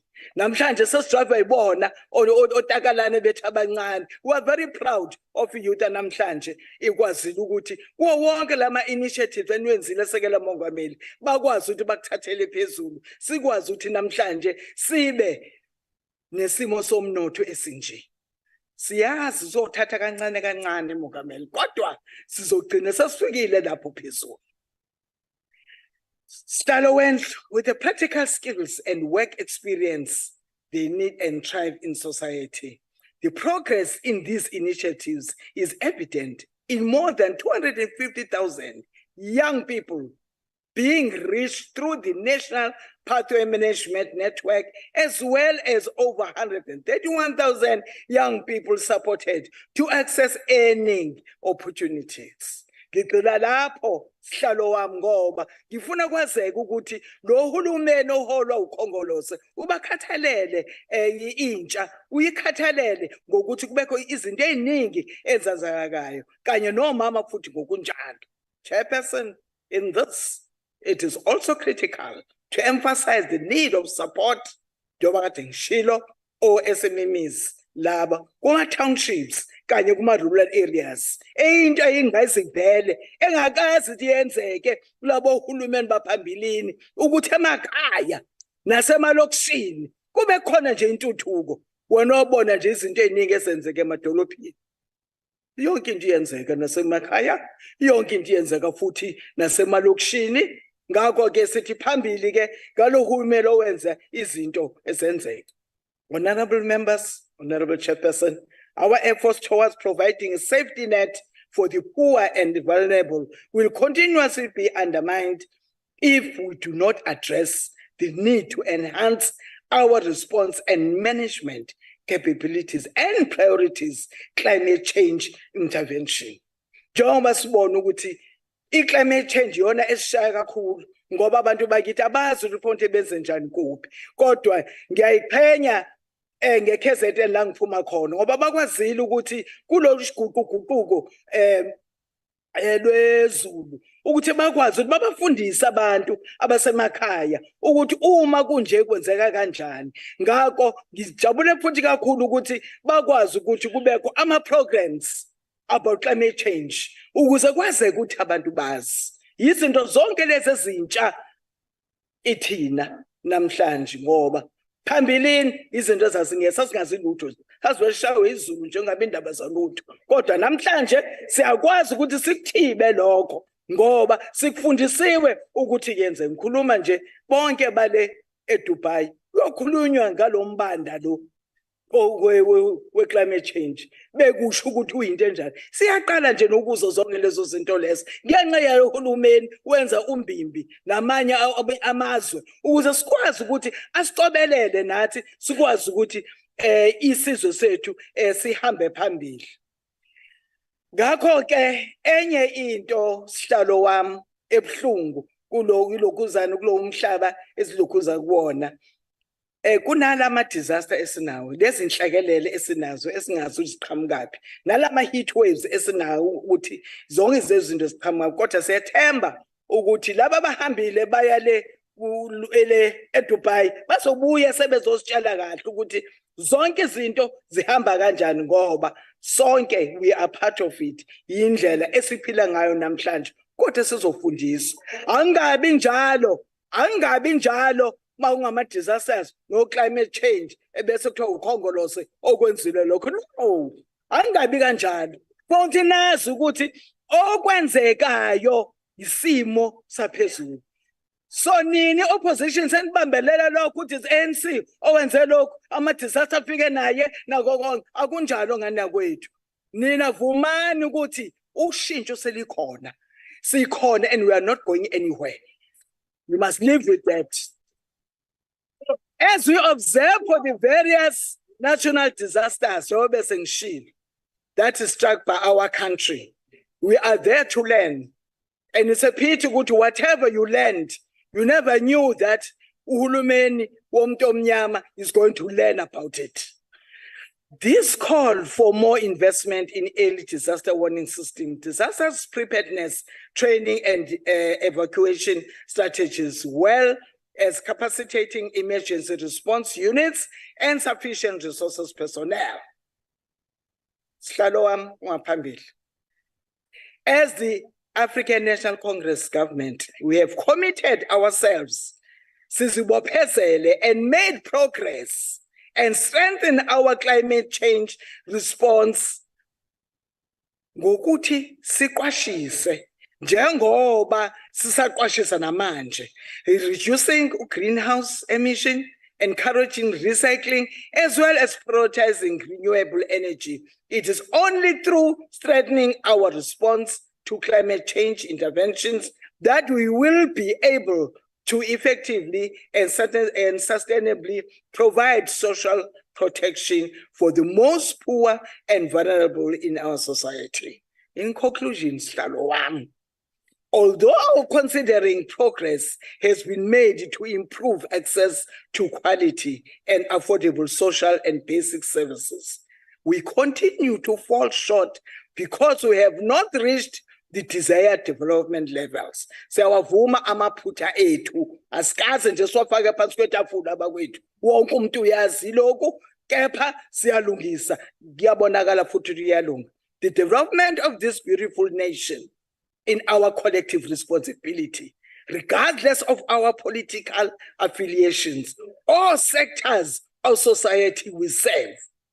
Our efforts must collectively be concentrated on restoring the dignity of our people, breaking the cycle of poverty and improving the quality of life of our people for them to lead productive lives. Ngiyabonga sihlalo wendlu ngokunginikeza ithuba.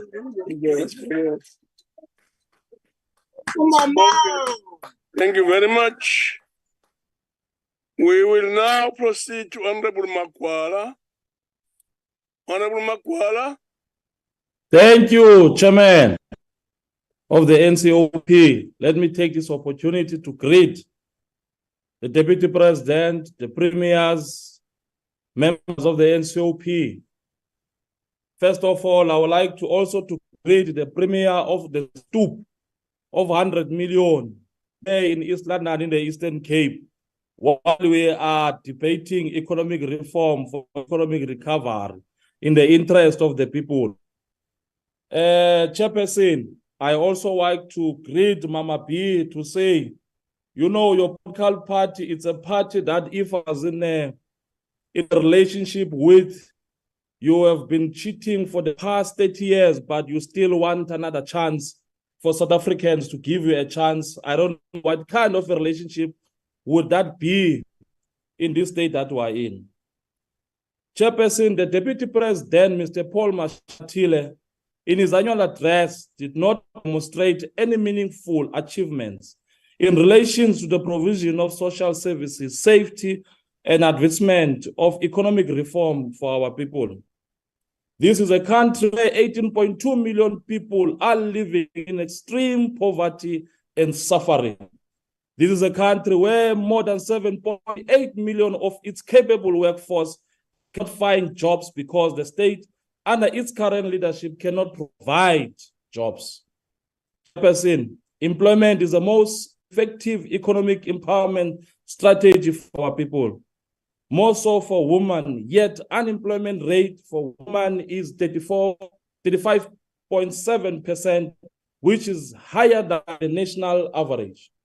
This is also a country where Black majority is congested and squeezed into less than 20% of the land because the rest of the land is owned and controlled by those who colonized, took it from the African majority. Our people are packed in township, living in matchbox houses in a state of indignity where crime is the order of the day. South Africa today is held ransom by a gang of criminals who take life and property with impunity, and in the midst of all of that, the state is woefully clueless and have no idea what needs to be done to address the dangerous high rates of crime. I think the Premier of the Western Cape is having nightmares because he can't even stop extortion. We were told recently a business person was killed for selling fed cook amagwenya, but that Premier could not even stop such thing. Our people are living in diaspora in the Western Cape. Our schools from which our children learn are dysfunctional. School buildings are poorly maintained, some never been renovated, and have never unhygienic sanitary facilities. There are still no believable plans on building of schools infrastructure or total abolishment of peak toilets in the province, such as the Stoop province, Eastern Cape, and KwaZulu-Natal, where the children pledge to their death in peak toilets. But the Premier chooses to build a Stoop of 87 million, now amounting to 100 million. Our people have on daily basis have contend with rising levels of unemployment, poverty, corruption, and the collapse of our state-owned enterprises. Mr. Jamnamdas is the champion of that.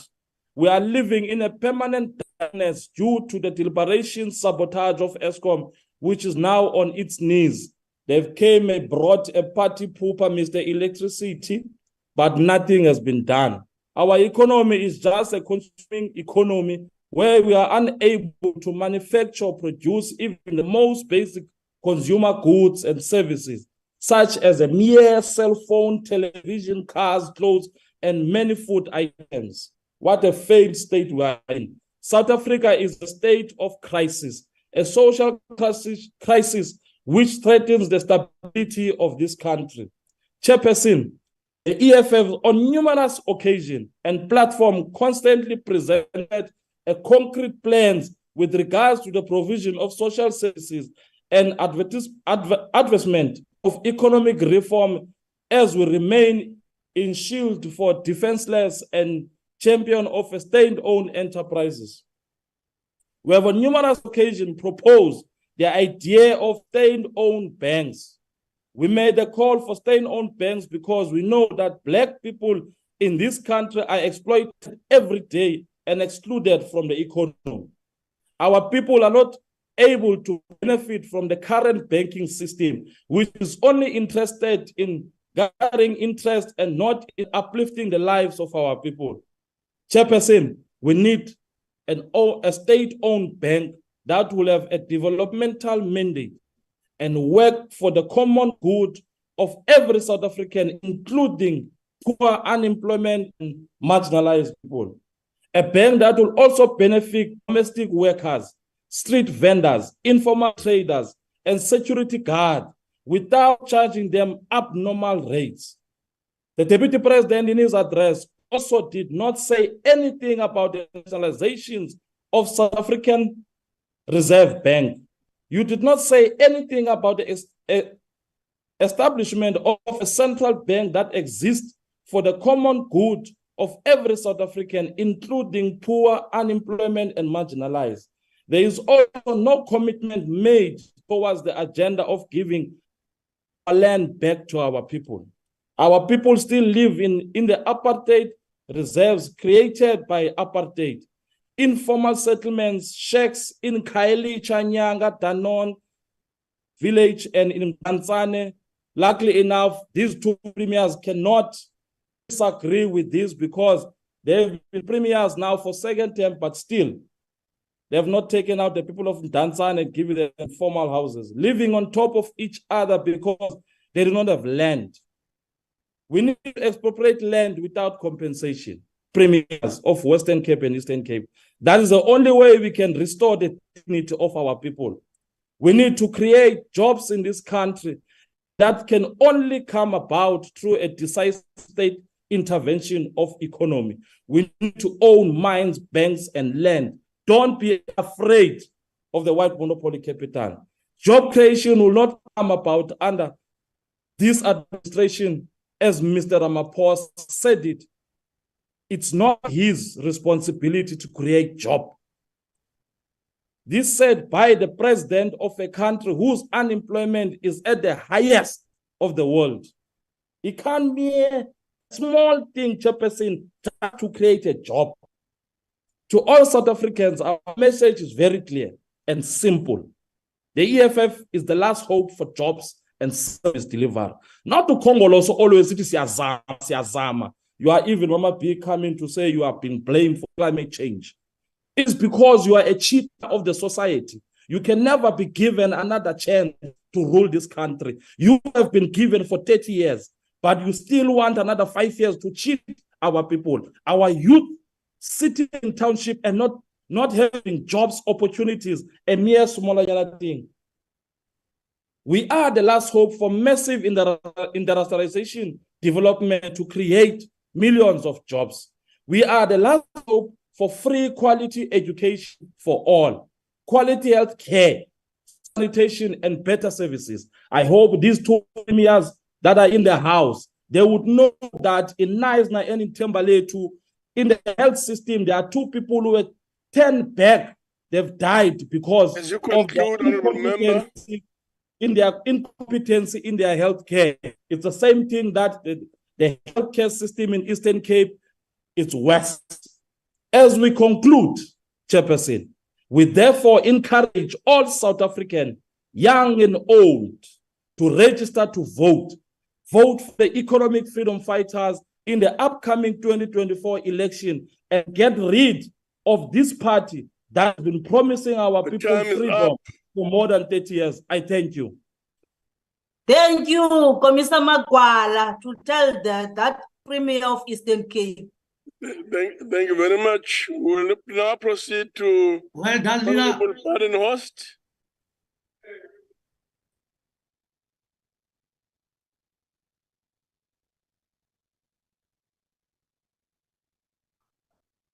Honorable Chairperson, Honorable Deputy President, Premier in the House, Alan Winde, other Premiers, Honorable Members and fellow South Africans, good day.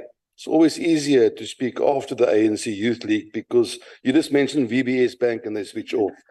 The most common logical to problem solving is the 3-step approach.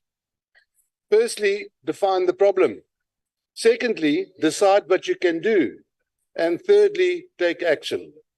So, in accelerating the provision of specifically safety for economic recovery in the interest of the people, the most reasonable of people would argue that the definition of the problem would be borne out in the following statistics.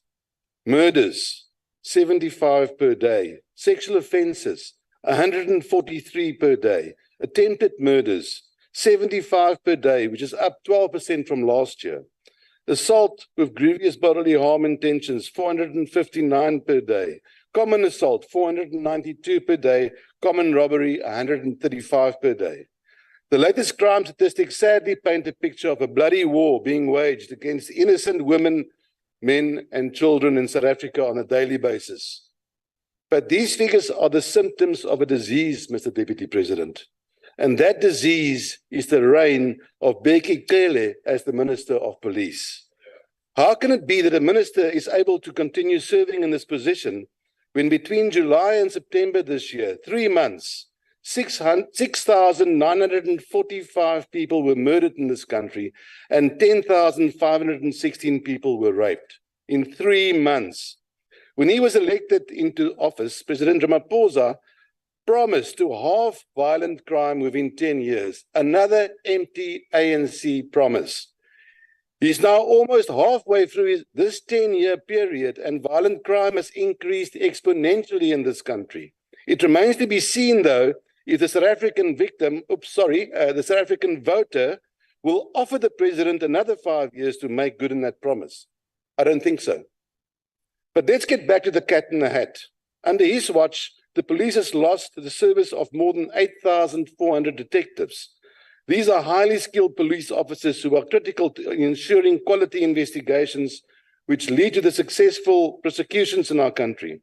The reality is that the departure of so many detectives, the remainder is overworked and underpaid with a caseloads of hundreds of dockets per detective, making it impossible for any realistic change for some victims to find justice. But Minister Cele didn't stop there. He actively targeted the SAP's reservist programs to collapse, with SAPS losing more than 90% of its reservists since 2011. The collapse of the reservist program is a devastating blow to the fight against crime, as the reservists have played a critical force multiplier role in supporting SAPS as it has faced declining numbers of personnel. Clearly targeted the reservist program in his final act as National Police Commissioner. Remember those years, more than 10 years ago. Numbers declined sharply from 2011, when we had 52,000 reservists, when Minister Cele was the National Police Commissioner, and within one financial year, that was the year he was fired, the following year, we've lost an astonishing 63% of reservist numbers in this country. Since then, reservist numbers continue to decline steadily under another sharp decline after Cele was appointed as Minister of Police. Within 1 year, from 2018-19 on till 2021-22, the period, these numbers fell from 8,707 to half, 4,393. Mr. Deputy President, I can continue with more examples, like the DNA testing backlogs of more than 50,000, 3,981 police officers arrested for various crimes since 2019 and still being employed by SAPS today. Inability to halt rampant construction mafia, which have direct influence on retarding economic recovery, and so the list goes on. Maybe it's time to concentrate on the second step, how to fix a problem. Well, if you follow Premier Panyaza Lesufi's advice from Mpumalanga, just tell Mr. Cele his days are numbered and fire him. In the meanwhile, the Western Cape government will continue its fight to devolve, amongst other, police functions As you conclude, Honourable Member, local governments in the Western Cape in line with our federal values and principles.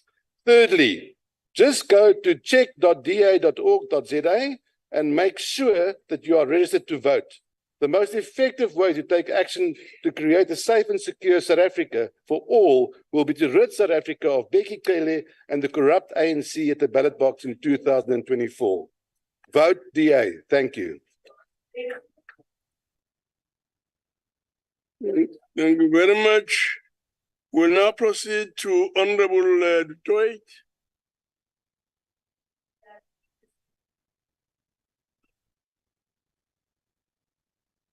Honourable Chair, if you can just get the Deputy President to maybe make use of the translating facilities.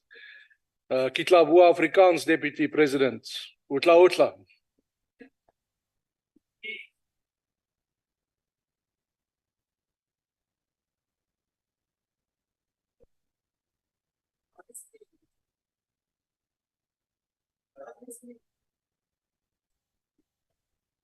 I guess what Honourable Todd is trying to say is let's use the translation. Yes, Honourable, especially the Deputy President, he addressed us earlier. But please proceed the message. Thank you, Honourable Chair. Agbare voorsitter, die ANC het vandag soos verwag daarmee gespog dat die regering oor die jare heen miljoene mense gehelp het met sosiale toelaag en om hulle van hierdie maatskaplike toelaag te voorsien. They boast that the social grant component has skyrocketed over the past 25 years. The South African social grant system is currently one of the world's most expensive systems, in that an average of 18 million people are permanent beneficiaries of this grant system, and about 10 million people receive the temporary social relief of the stress grant on a monthly basis. So wat 47% van die bevolking staan elke maand bakkant om toelaas te kry, voorsitter.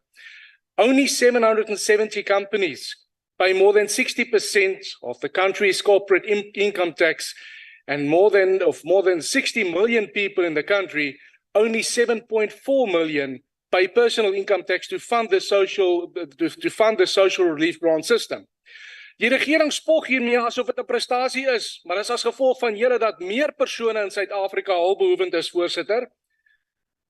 The urge to transform the economy and the promises of equal opportunities for all and equal financial status. But what is the truth? Voorsitter, dit is waar dat die regering oor die jare miljarde rande spandeer het om hierdie maatskaplike toelaas uit te betaal. Dis waar dat daar meer as ooit begunstigdes is wat maandeliks hierdie toelaas ontvang. But what's also true, Chair, is we currently experience the highest employment levels ever, over 40%. A study by the National Bureau of Economic Research in Cambridge found that South Africa has experienced unemployment levels of only 13 to 15%, 1-5, in 1994. Voorsitter, dit beteken dat werkloosheid sedert 1994 in Suid-Afrika met 200% toegeneem het. Ten spyte daarvan dat miljarde rande spandeer is op werkskepingsinisiatiewe, swart ekonomiese bemagtiging en regstellende aksie, government still plays the race card when it comes to economy, blaming whites for the problems that they created. Chair, how ironic is it that an article published by the New World Wealth shows that the racial composition of South African millionaires has changed tremendously. They found that during the period 2007 to 2015, the number of white millionaires in South Africa decreased by 42%, whilst the number of millionaires of previously disadvantaged backgrounds grew by a staggering 179%. BEE, Black Economic Elite, Black Economic Enrichment, and the average South African bears the brunt of money that's being squandered and a select few that gets the benefit of this. Misdaad en kriminaliteit het as gevolg van die hoë vlakke van werkloosheid toegeneem en hierdie sogenaamde voorbeeldige regering, voorsitter. Hierdie adjunkt-president is die laaste persoon wat kan noem dat hy omgee vir die welstand van Suid-Afrikaners en hulle veiligheid. Die regering spandeer meer as 3.3 miljard rand op sogenaamde VIP protection, waarvan hierdie adjunkt-president se beskerming 'n groot hap vat en in die proses helder daglig persone aanrand op ons snelweë skop en slaan. En die SAPD beweer dat daar een vrou elke 36 sekondes in hierdie land verkragt word. 75 persone word daagliks vermoor, voorsitter, en Interpol het Suid-Afrika benoem as the rape capital of the world, with only 8.6% of the rapists that's being convicted. Chair, the fact is that many women stay in abusive relationships as a result of the socio-economic challenges, an economically unhealthy environment created by ideology, maintained by the government and worsened by EBEE and affirmative action, joblessness, and a lack of sufficient and emotional support. In closing, Chair, hierdie regering is vinnig om politiek te maak van misdaad en geweld teen vroue en kinders, maar in werklikheid voed hulle die monster van verwoesting, wat verwoesting saai en gesinne verpletter deur meer oor hulle eie veiligheid besorg te wees as die van die landsburgers. Staan weg van die trog en gee Suid-Afrikaners die geleentheid om self te werk, deel te neem aan die ekonomie, self te bou in 'n beter toekoms. Verkiesing 2024 gaan die bepalende faktor wees, adjunkt-president. Suid-Afrika, ons het die mag om in 2024 'n verskil te maak in ons eie toekoms, 'n einde te maak aan die ANC, daai kruisie te trek en met waardigheid weg te stap van die stembus af. Dankie, voorsitter. Thank you very much. Honorable Sekwati.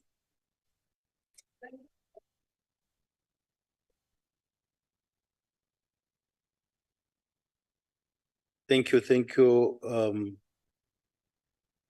Honorable Chairperson of the NCOP, Honorable Masondo, His Excellency, the Deputy President, Honorable Mashatile, the Honorable Chief Whip of the African National Congress, honorable members of the NCOP, and our premiers who are in this August House, in particular the Premier of the Eastern Cape and the Western Cape present.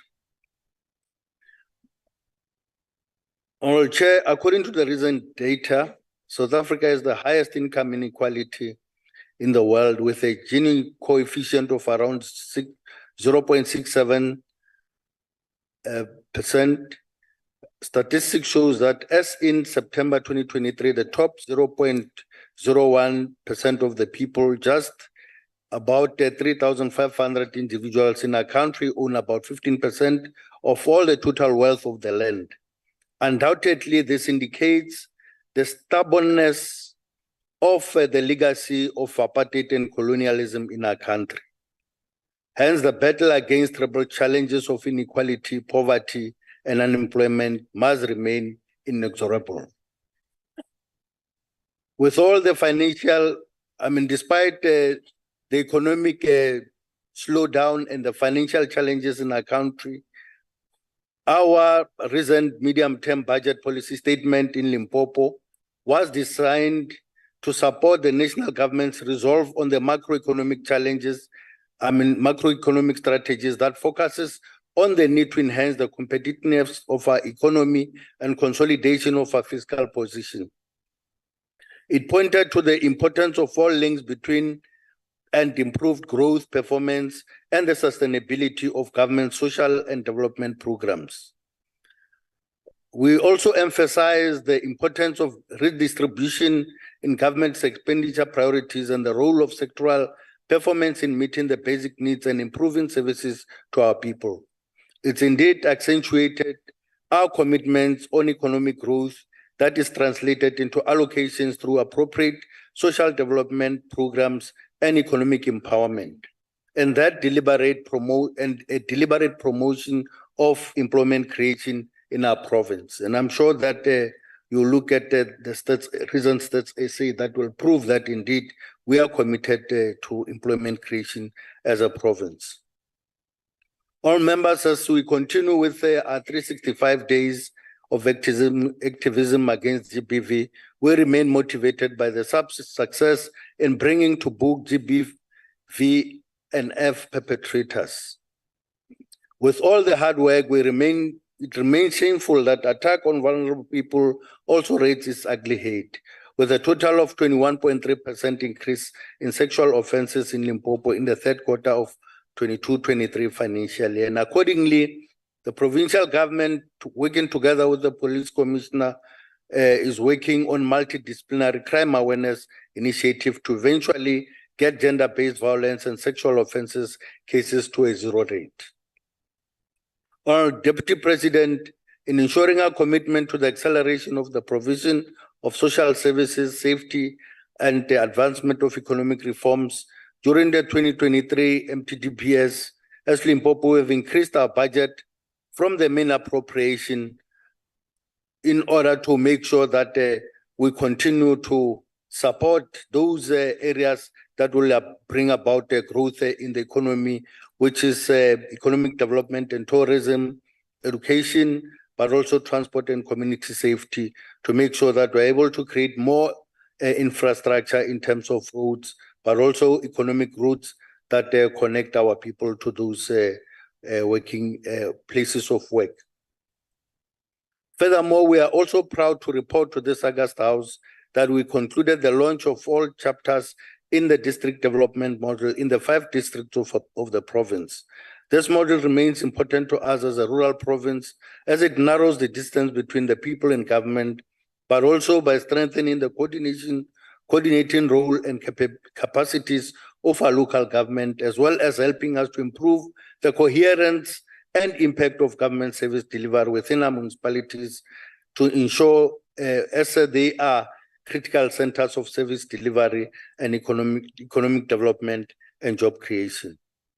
In conclusion, Honorable Chairperson, at the center of the overall strategic objective of the province remains the creation of economic opportunities and enabling environment for communities and individuals to access these opportunities, whilst providing a safety net in the form of social assistance and the provision of basic services continues to be critical in all our efforts. Fundamental to this resolve is the maintenance of an overall economic growth through substantial investments in economic infrastructure, as well as appropriate fiscal management, targeting government-supported measures that will create economic opportunities on a mass scale through the development and support for growth in sustainable labor-intensive activities and a substantial expansion in public employment schemes in the province. And I would like, therefore, to as well thank you for giving me this opportunity to participate in an inaugural annual address to the NCOP by His Excellency, the Deputy President, Kyaleboga Akensa. Rodebo. Thank you very much. Honorable Wind, please. Thank you very much, Chairperson. Deputy President, Premiers, honourable members, it's an honour to be here today, to be part of this debate. I first want to say that part of this debate with the theme, accelerating the provision of social services, safety, and the advancement of economic reforms for economic recovery in the interests of the people. Now, I look at that statement and I think to myself, if I had to read that out in a public meeting anywhere where citizens are, they would laugh at me, because quite frankly, listening to or looking at this, and whoever was the person who put this forward, Mr. Deputy President, they almost certainly put it forward to help you fail.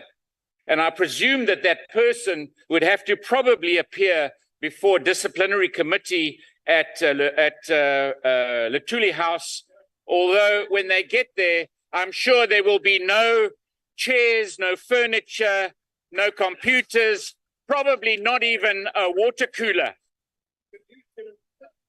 But also, when you look at the statement and I look at the provision of social services, the first thing I think of is SASSA. And SASSA and the ANC are totally failing the citizens of this country. The poorest of the poor are being failed by the ANC in this country. In actual fact, Chairperson, in South Africa, it is the poor who pay for the ANC failure. And I will show you in this debate how every single time when the ANC fails, it's the poor who pay for it. But at least there's some hope. And that hope is in the Western Cape. And I will show that to you. I will show that to you as well.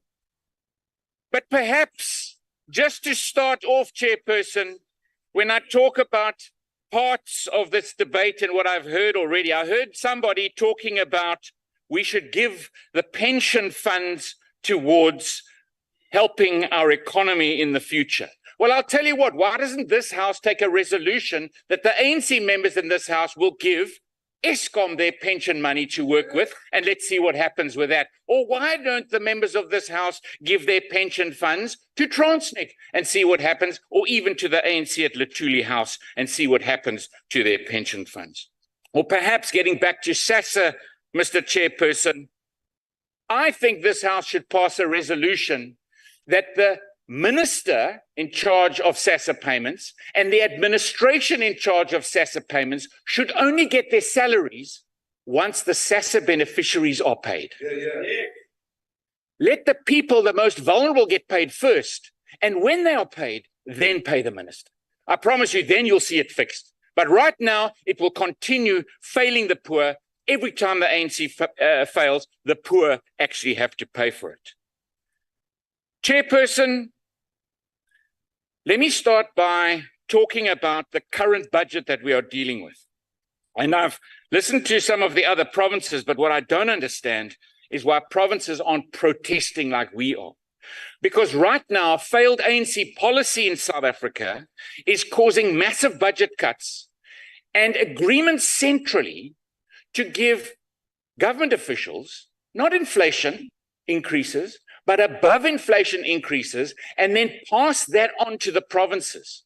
What has to happen in our province? We have to cut services to the poor. In other words, the poor are going to have to pay for above inflation rate, centrally agreed salary increases. We have to cut 1.1 billion. I'm not sure what Premier Mabuyane has to cut, but I'm sure it's more than my 1.1 billion. And I see in KZN, they're going to overspend by 10 billion, and it's not funded.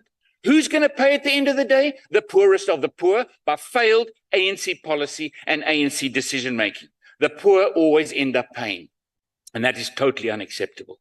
Let's think about the energy crisis. And what does the energy crisis cost the economy at the moment? Nearly 1 billion rand a day. What does Transnet's failure cost the economy every single day? Nearly 1 billion every single day. These are ANC failures, and when they fail, who do they fail the most? The poorest of the poor.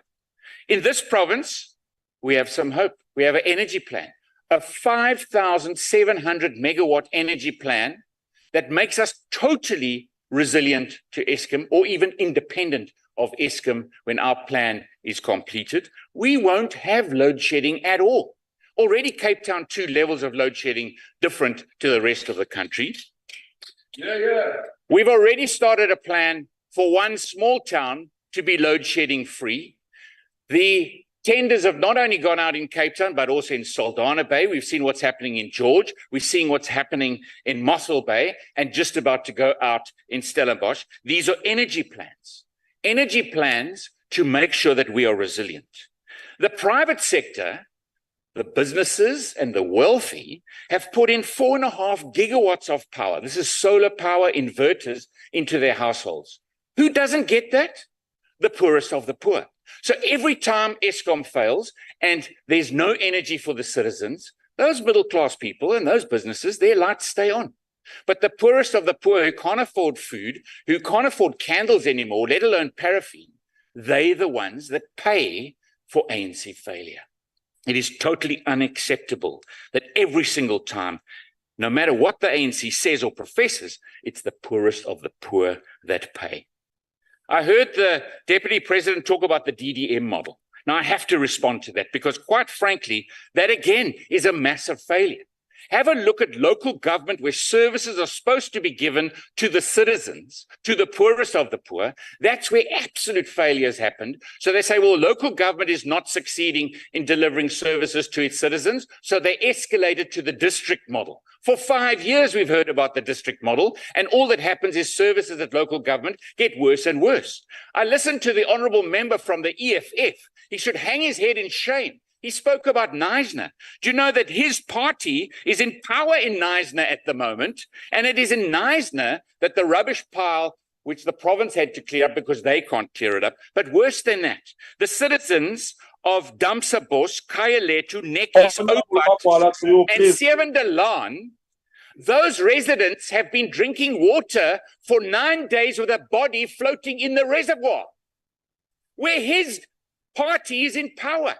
He has the audacity to even come here and talk about Knysna. He should hang his head in shame. Where the is citizens are drinking water with a body floating in the water. You can't even get the body out of the water. That is totally unacceptable. Who's paying? The poorest of the poor. This is not a provincial legislation. But the hope, come and lie here. Don't come and lie here. Comes from the Western Cape. Mr. Chairperson, the hope comes from the Western Cape. Let's talk about where jobs are created. Not in places in this country, the Eastern Cape, Volkswagen now announcing that if things don't come right, they will leave.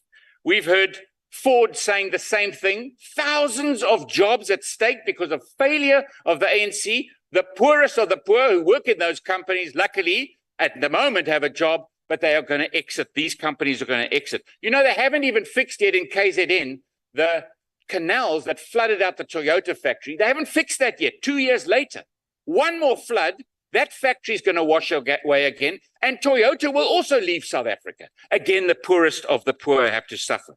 But let's look at the jobs in the Western Cape. In the last quarter, we then saw unemployment drop again, and now 20.2% is our unemployment rate, still way too high, but the lowest by far in South Africa, 11.7% lower than the South African average of unemployment, and broad unemployment, 15.6% lower. 305,000 jobs created in the last quarter on quarter in the Western Cape, by far the highest out of any province in South Africa. This coming season,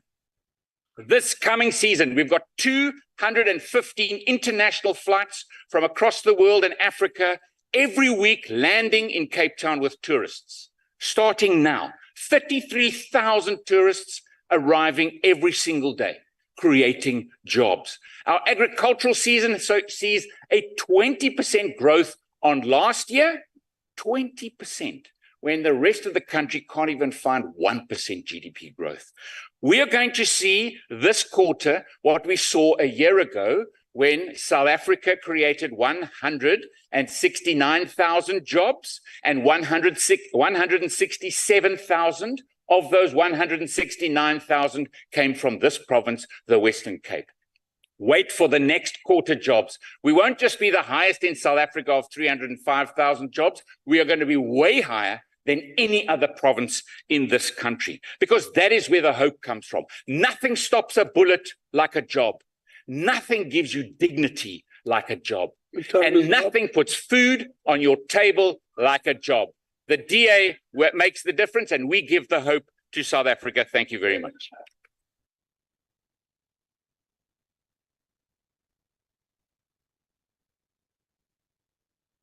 Thank you very much. We now proceed to Councillor Stoffile, President of SALGA.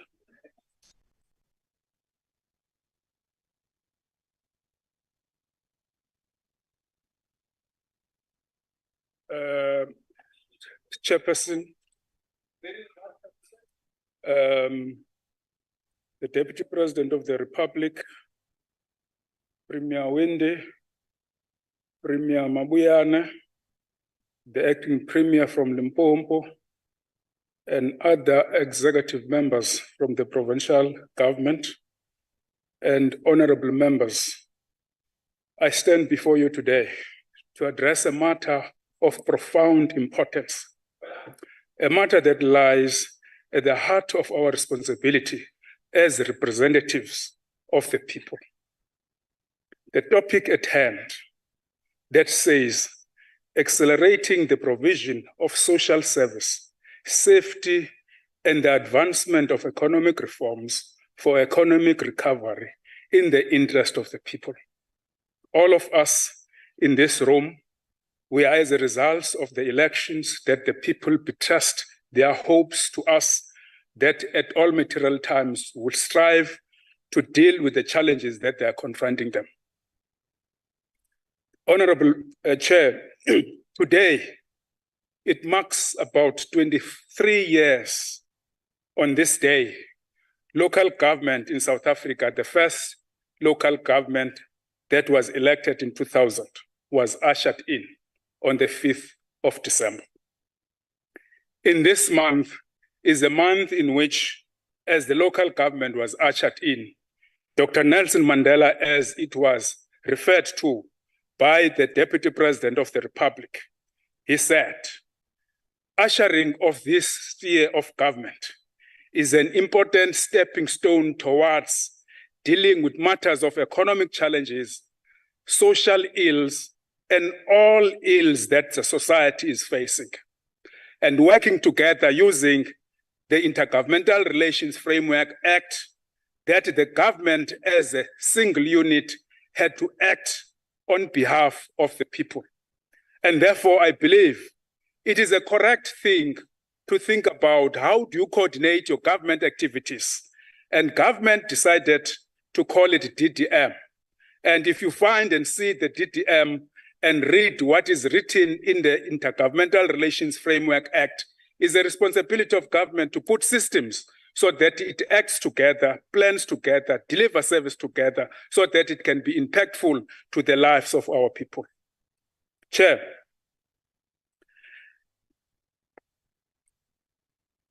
the daily lives of our fellow citizens are deeply intertwined with the effectiveness of social services, the assurance of safety, and the progress of economic reforms.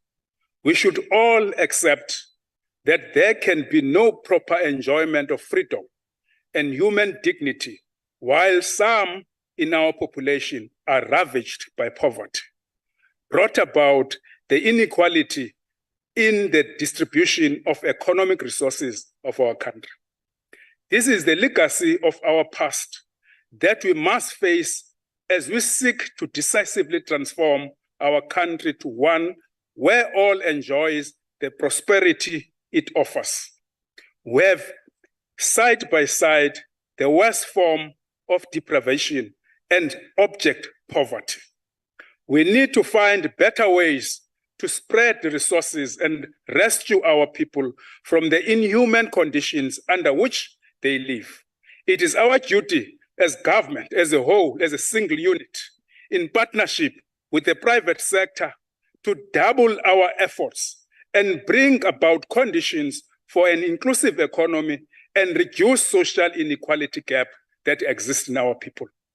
The social package that is composed of government, support to the deserving citizens, is inclusive of the social security grant for the elderly and the people with disability, the sick, the children, the unemployed, the military veterans, the free access to healthcare services, inclusive of maternity and postnatal care, the free education system from primary to matrix, support in tertiary education through NSFAS, the expanded public works program, the internship and exposure to work support program, the access to free basic services for indigent households, social insurance arrangements such as the Unemployment Insurance Fund and social relief, comprising of short-term relief fund for major disasters such as fire, floods, or other natural disasters, including the social relief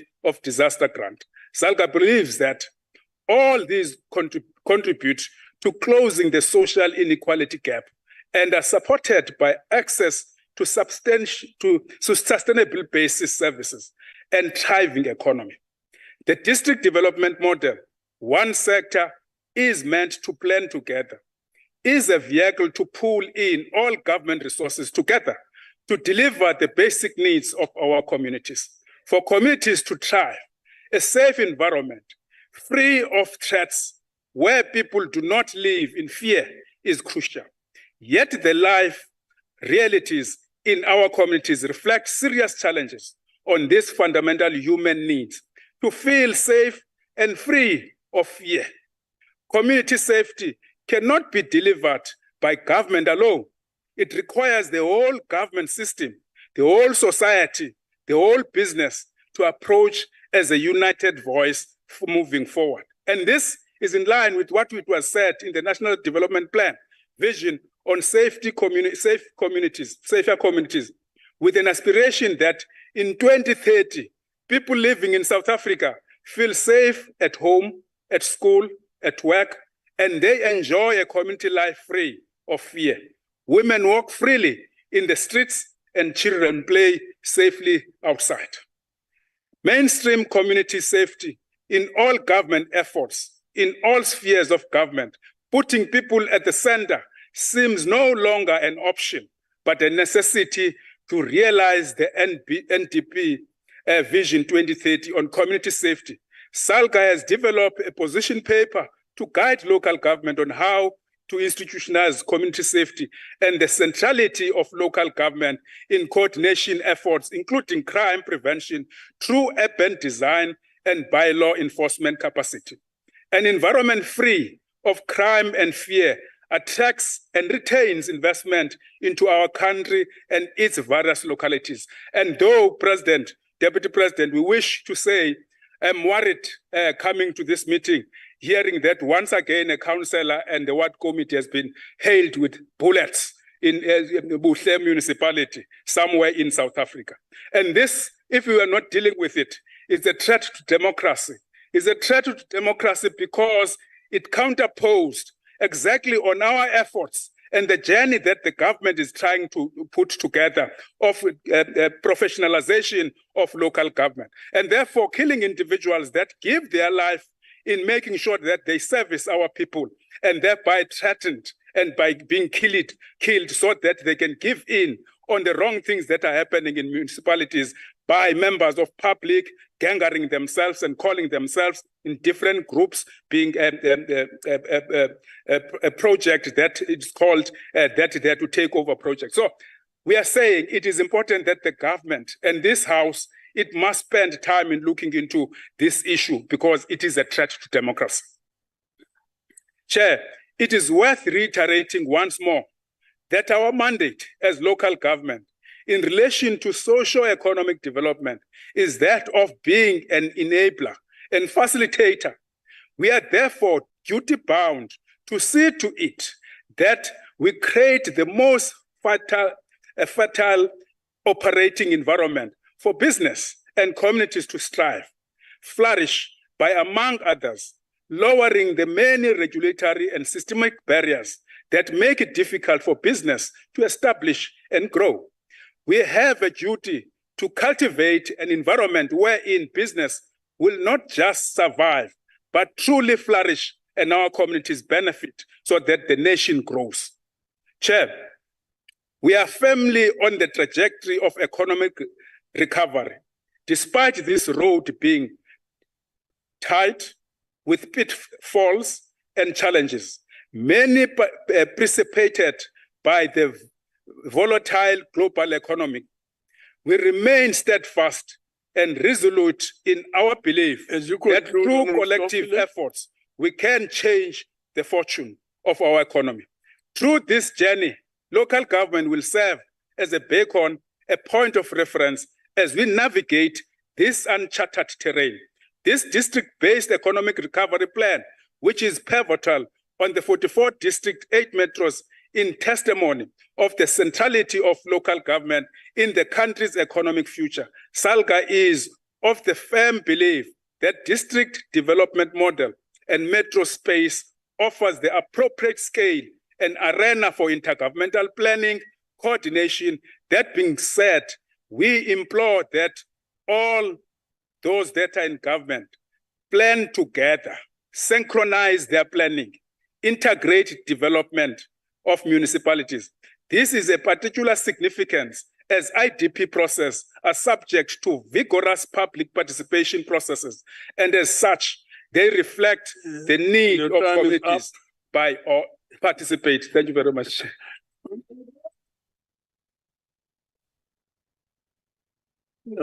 Thank you very much, Honorable Stoffile. We'll now move on to Honorable Shongwe. Honorable Shongwe. Thank you very much, Chairperson. Let me formally greet you and greet all the presiding officers in the NCOP. Because of time, members of the Parliament in the NCOP, premiers from different provinces, MECs. I want to take this opportunity to say all protocol observed.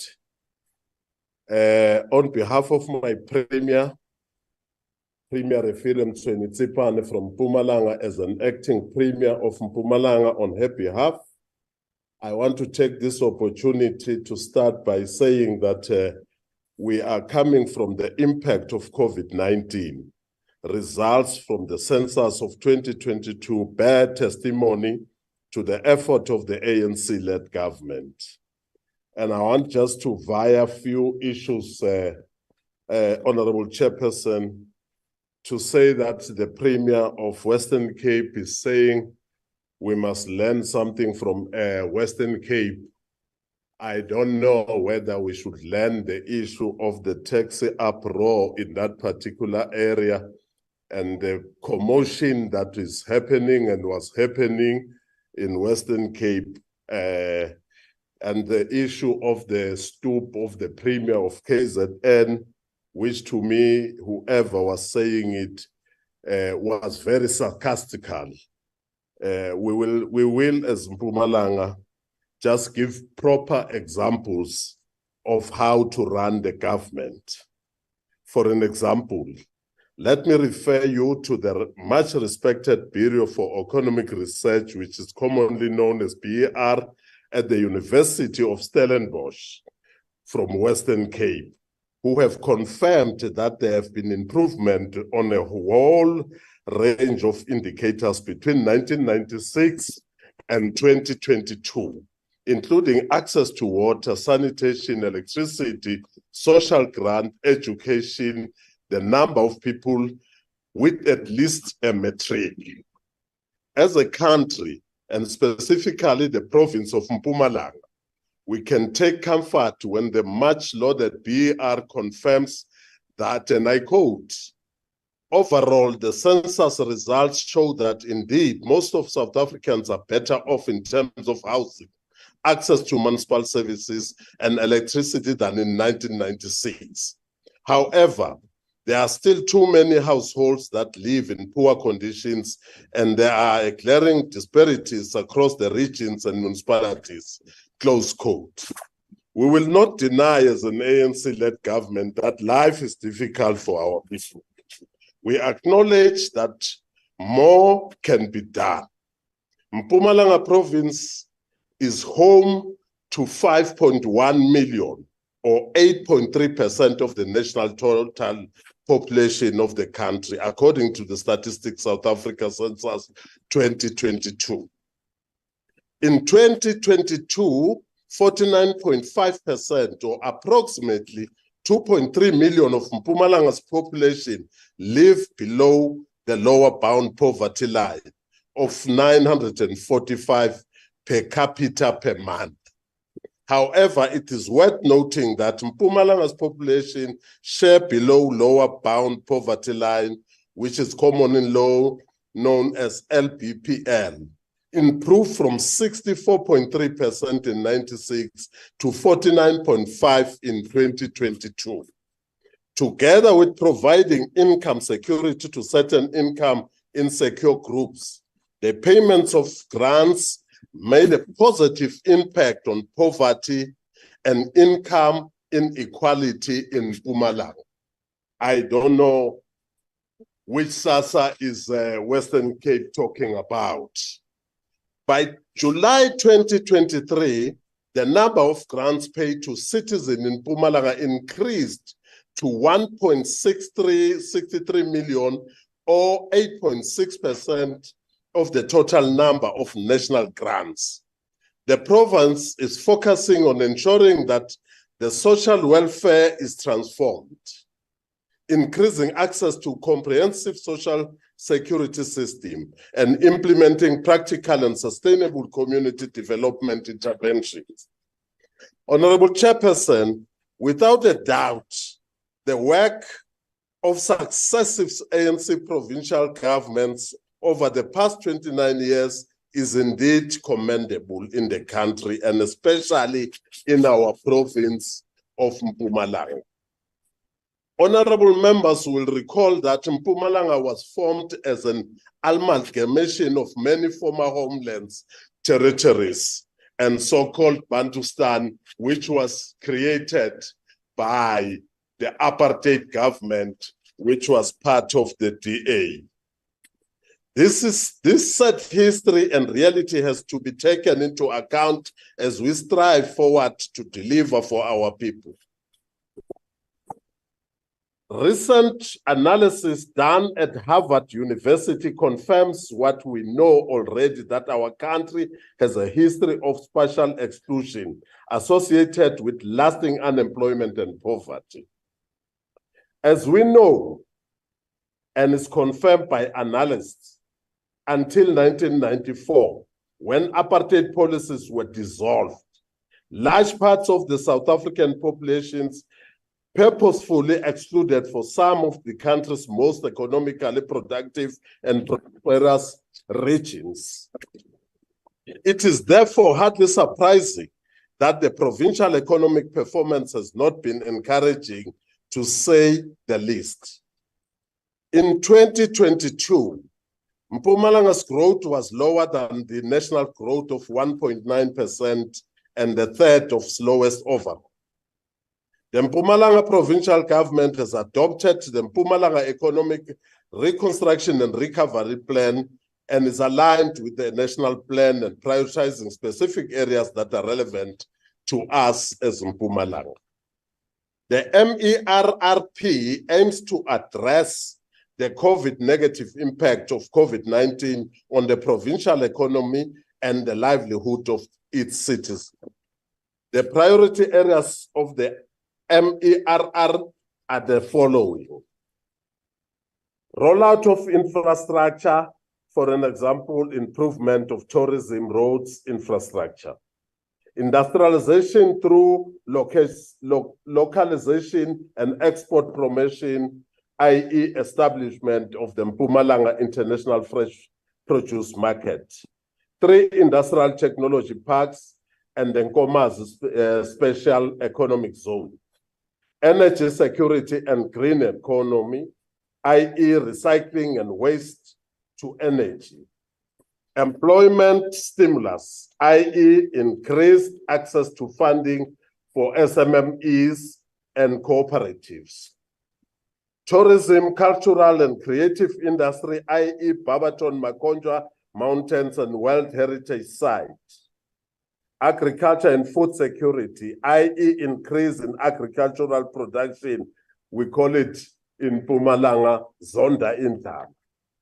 As the world eagerly awaits the outcomes of the United Nations Conference of Climate Change of COP28 being held in Dubai, United Emirates, let me request members to note that for Mpumalanga, addressing climate change means strengthening adaptation measures to improve the resilience of individuals, communities, and human settlement to extreme weather events. It is also required sharp reduction in greenhouse gas emissions, the pollutants that drive climate change. The decarbonization of the electricity sector has been identified as a central climate action priority. Our province, Mpumalanga, in line with advice from the Presidential Climate Commission, is positioning itself and setting up the foundation to ensure the success of a just transition.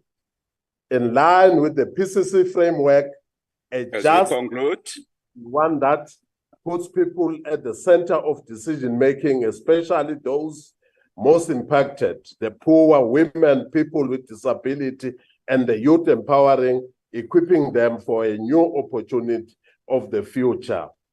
The Honorable Chairperson, because of the time, I will leave the House there on the note that you should not panic when DA and other parties are talking and criticizing the ANC-led government. We are on the right track. The jealousy is informed by the direction that we are having. Thank you very much. Thank you very much, Honorable Acting Premier Songwe. The next speaker is Honorable Hadebe from the Inkatha Freedom Party.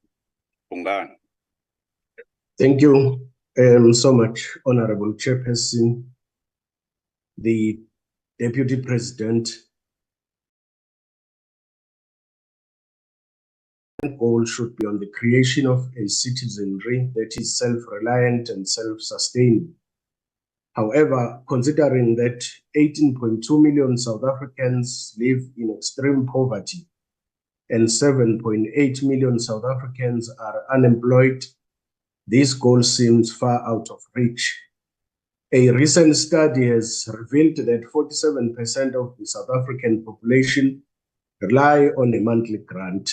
Of these, 18 million are permanent beneficiaries, and about 10 million receive a temporary social relief of distress grant. While the IFP is in full support of accelerating the provision of social services, such as social grants to all South Africans who are in need, for it to be truly in the interest of the people, we need to ensure that South Africans are equipped with the necessary skills on how to manage these funds. South Africans are amongst the most innovative people in the world. Therefore, whilst we know social grants are spent largely on food, there is growing evidence that they are also used for productive investment in livelihood activities. Therefore, there needs to be a substantial investment made in local businesses, in boosting entrepreneurial skills development, and in providing all South Africans with access to opportunities that will aid them in knowing how to manage their finances, regardless of how much or how little it may be. On the issue of safety in our communities, there is still so much that needs to be done, especially considering yet another killing of a well-known former sports anchor and spokesperson for the Provincial Department of Agriculture and Rural Development. If someone as influential as this could not escape the consequence of severely lacking law enforcement services in KZN, what chance does the most vulnerable have of survival? We simply cannot continue to pay our condolences to lives lost, whilst allowing for these acts of violence and crime to continue. Therefore, it is in the interest of the people that we call upon the South African Police Service and all related entities to step up and keep our communities safe, by increasing the number of police recruits to ensure that there is enough manpower to protect our citizens. Our people do not need elaborate promises of social service delivery or well-crafted economic reform policies. What they need is for the government to take a pragmatic approach regarding the challenges they are facing. I thank you, Honorable Chairperson. Thank you very much, Honorable Hadebe. The next speaker is Honorable J.J. Lund, Democratic Alliance.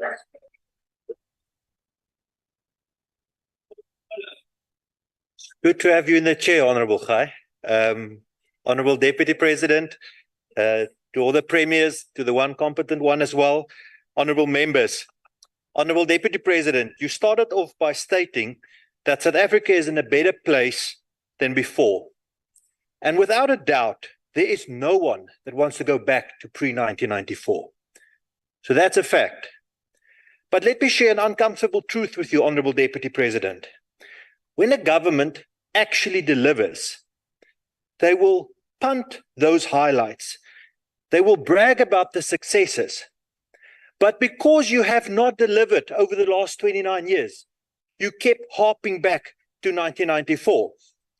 And the thing is, we are on the cusp of yet another election. And although there are some successes that should be acknowledged, it is irresponsible to ignore the red flags. More people do have access to electricity when the power is actually on.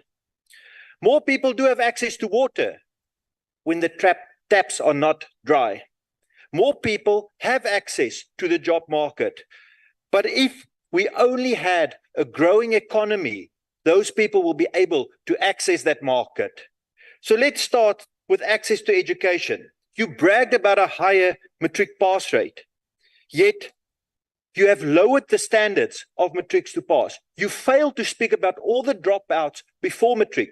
We currently sit with 81% of 12-year-olds that cannot read for comprehension. Now, you spoke about the NHI bill that must be passed. Now, I'm laughing because if you're talking about reading for comprehension, Honorable Modise is not here today.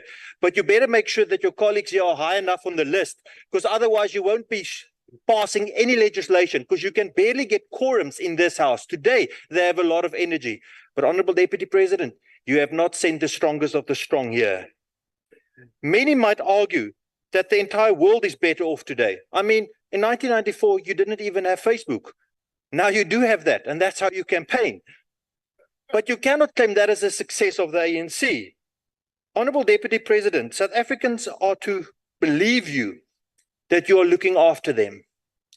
That you cannot even look after your own party. The sheriff of the court stopped yesterday to seize the assets at your headquarters. Now, if you cannot even look after your own party, how are we supposed to believe that you will look after all of South Africa? It's almost a day to the year. Last year, you made a commitment in this house that you will visit Durban yourself to assess the crisis that is unfolding there and what has in fact led now to the DA calling for a dissolution of that council. You did visit Mandini, that is less than an hour away, yet you ignored the unfolding crisis in Durban, just as you ignored the actions of your protectors. Honorable Shongwe, it's called the rule of law, and more should be done to defend the rule of law. So, when the taxi strike happened here in Cape Town, this city stood firm, just like it did in Tshwane, defending the rule of law. And you know what, Honorable Shongwe, if you actually did that more regularly, this country would be on a better track. Because you say the ANC is on the right track. Yes, but if it's a road built by you, that road is falling apart, the bridge is washed away and there's potholes, and you will get stuck on the side of the road. And I'm looking forward to that.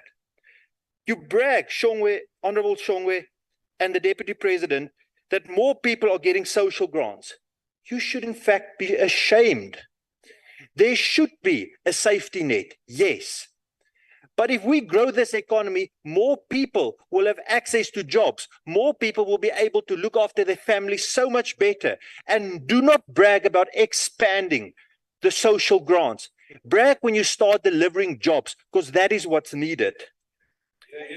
So if you want to make sure, my time has run quickly with Honorable Khai in the chair. So I must say, there's one thing that I do enjoy. I'm enjoying to see the fear, the scrambling, and the regret of the ANC colleagues. The fear of losing the election next year. The scrambling about changing the narrative of their failed governments. As you conclude, and the regret that they have not done better when they were entrusted with the responsibility. So we will keep the Western Cape. You will lose KZN and Gauteng. And Mr. Deputy President, you will have one honor, and that honor is being the last ANC Deputy President of South Africa. Thank you. Honorable Launch. Honorable members, the next speaker is Honorable TSC Dobu.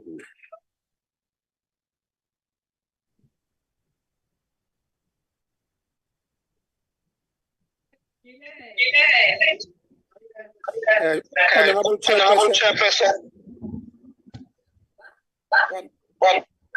Honorable Govender, can you please mute your mic? Just least. Yeah. Honorable Chairperson of the session, Honorable Khai, Deputy President of the Republic and of the ANC, Comrade Paul Mashatile, Premiers, Acting Premiers and MECs, Chief Whip of the NCOP, President of SALGA, distinguished members of the NCOP. As our Deputy President, Honorable Paul Mashatile, said this afternoon, since 2013, this day, the 5th of December, has been indelibly printed in the annals of our history because it's a day our international icon and the father of our nation, Nelson Mandela, departed from our midst and reconnected with mortality. As we mark the 10th anniversary of Madiba's departure this year, very few people are aware that Madiba's contemporary Robert Mangaliso Sobukwe was also born on this day, the 5th of December in 1924.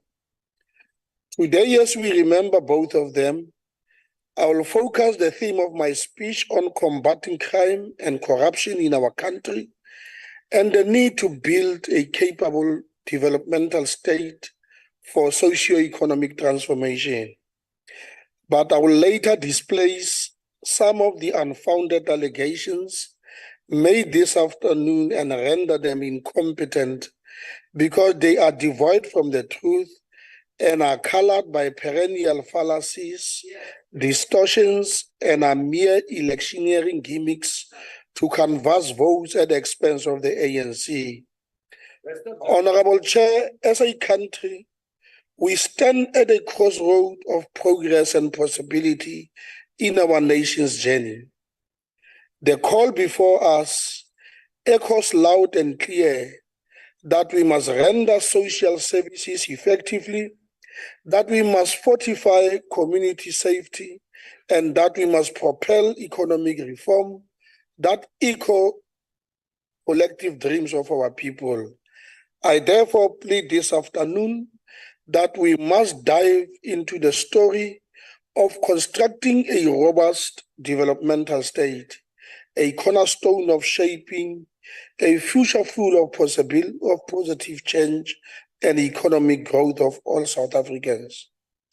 As we peel back the layers of this narrative, we must discover the fundamental importance of building a resilient state that not only adapt to challenges of the hour, but also serves as a bedrock for fostering widespread economic transformation for a better tomorrow for every citizen. Honorable Chair, crime and corruption, formidable adversaries to progress, are threatening the very fabric of our society.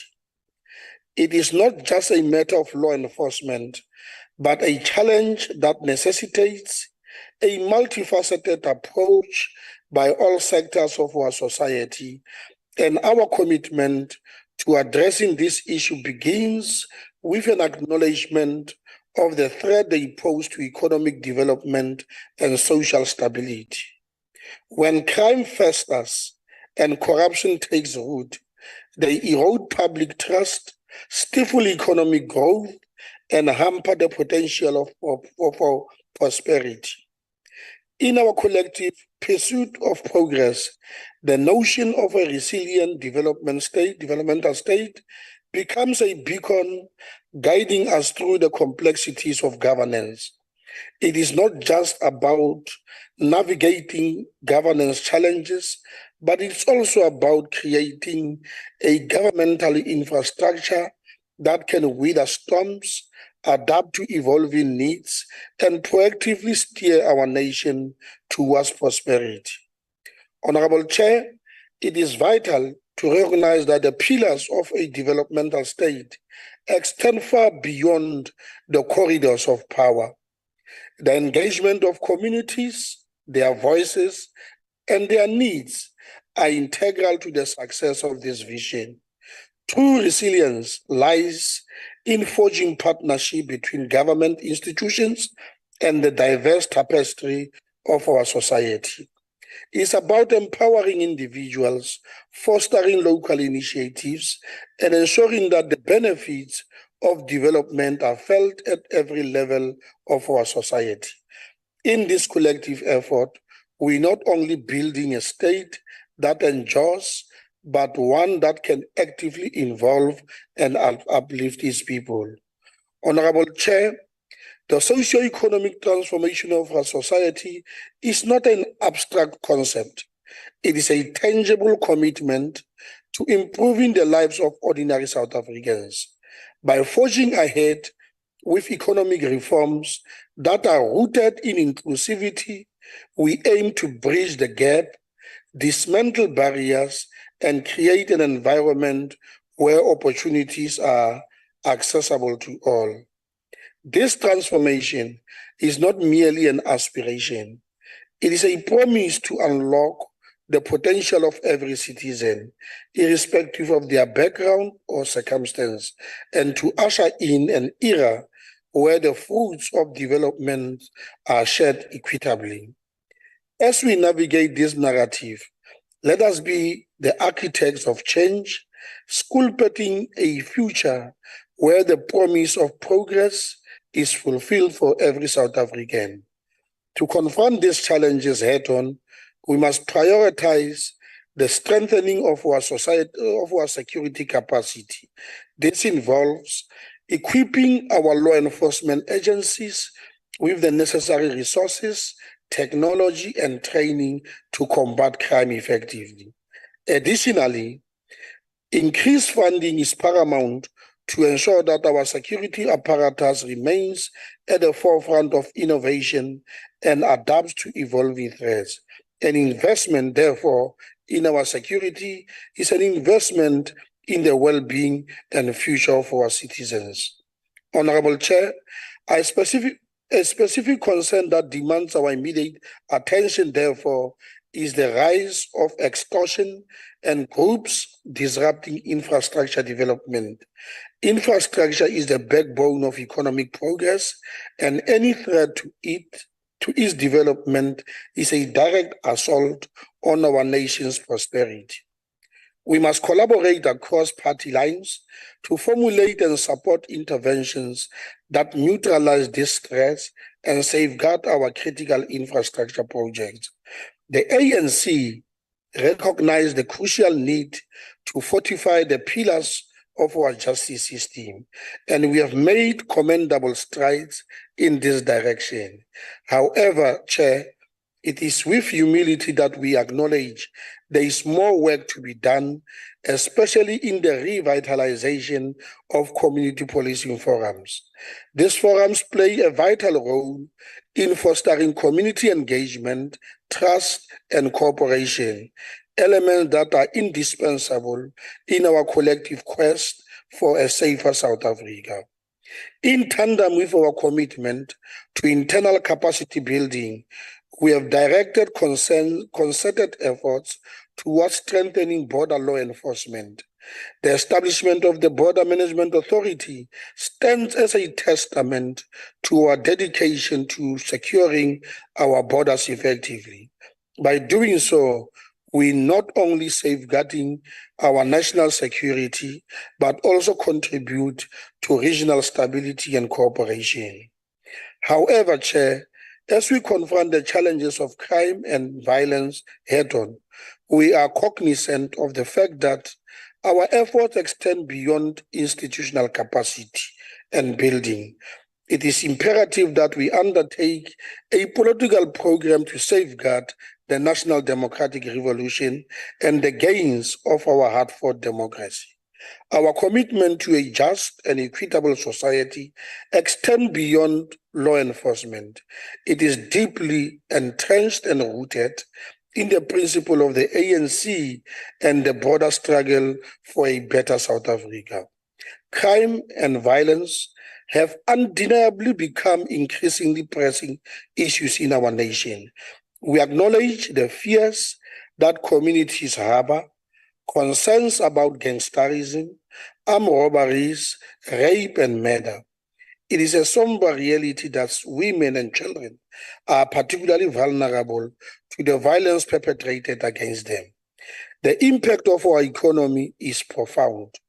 With damaged infrastructure, extortionate construction sites, corruption, the proliferation of the illicit economy, and the high cost of securing business assets, these have negative, profound implications. Yet, let us view these challenges not as insurmountable obstacles, but as opportunities for positive change. The ANC remains committed to tackling these issues head-on, promoting a positive vision for our nation's future. We recognize that a safe and secure environment is the bedrock upon which our economic prosperity and social harmony are built. In addressing these concerns, we are not only safeguarding our citizens, but also unlocking the true potential of our nation. By fostering community partnership, empowering law enforcement agencies, and undertaking a holistic approach, we can create a South Africa where all its people feel secure and can contribute to the nation's prosperity. Be that as it may, Honorable Chair, this afternoon, we have listened to fairy tales and breast-beating bravados, especially from Honorable Windy, the Premier of the Western Cape. In his input, he mentioned the word poorest of the poor 27 times. He acts like a champion of the poorest of the poor, while we know that he leads a province that is racially divided and that doesn't care about the poor. He's obsessed. His obsession with Lithuli House is shocking. Lithuli House is a revolutionary house. It is named after a stalwart, a leader of our people who made an indelible contribution in bringing about freedom in our land. And Lithuli House, it is where all of us as members of the ANC are getting our mandate because we are deployed by the ANC Lithuli House to these particular chambers to make a contribution in terms of serving our country. Now, it will be foolhardy on our part to ignore that particular point. Delft, 2 weeks ago, the Minister of Police informed the nation that Delft, where Premier win this Premier to, is the highest crime and murder area in the whole of the country. What are you doing? Yes, what are you doing yourselves to ensure that you combat it?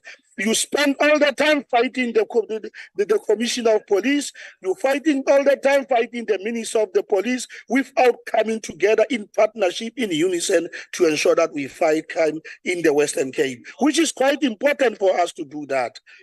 It is quite important. Drugs are perpetuated. Children are suffering.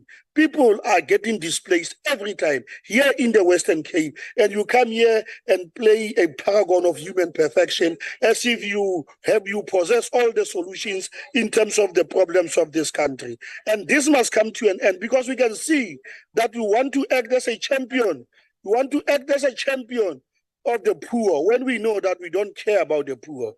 It is the people in Guguletu, in Langa, and elsewhere, in Kayalish and elsewhere, who are suffering a lot.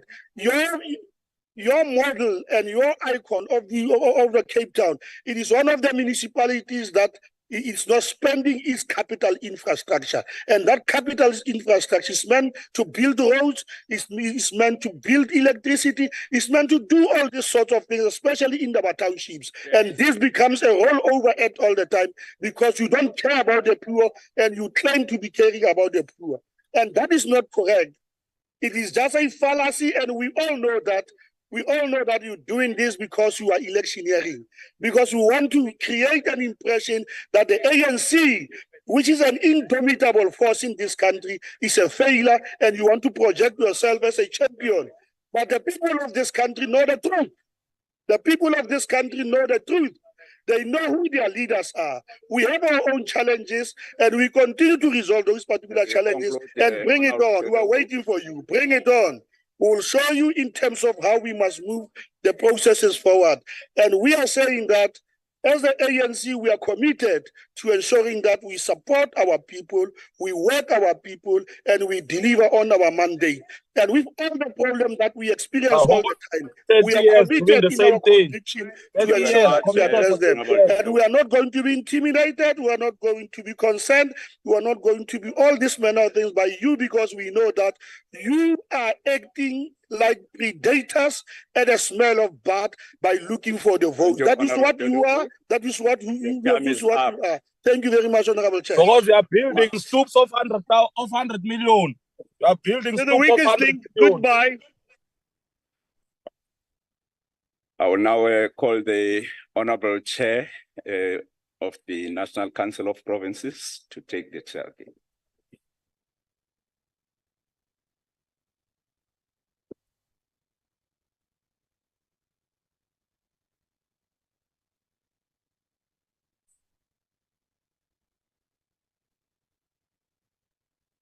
Thank you very much, honorable members and delegates. We're now at a point where we need to call the Deputy President of the Republic to come forward and close the debate.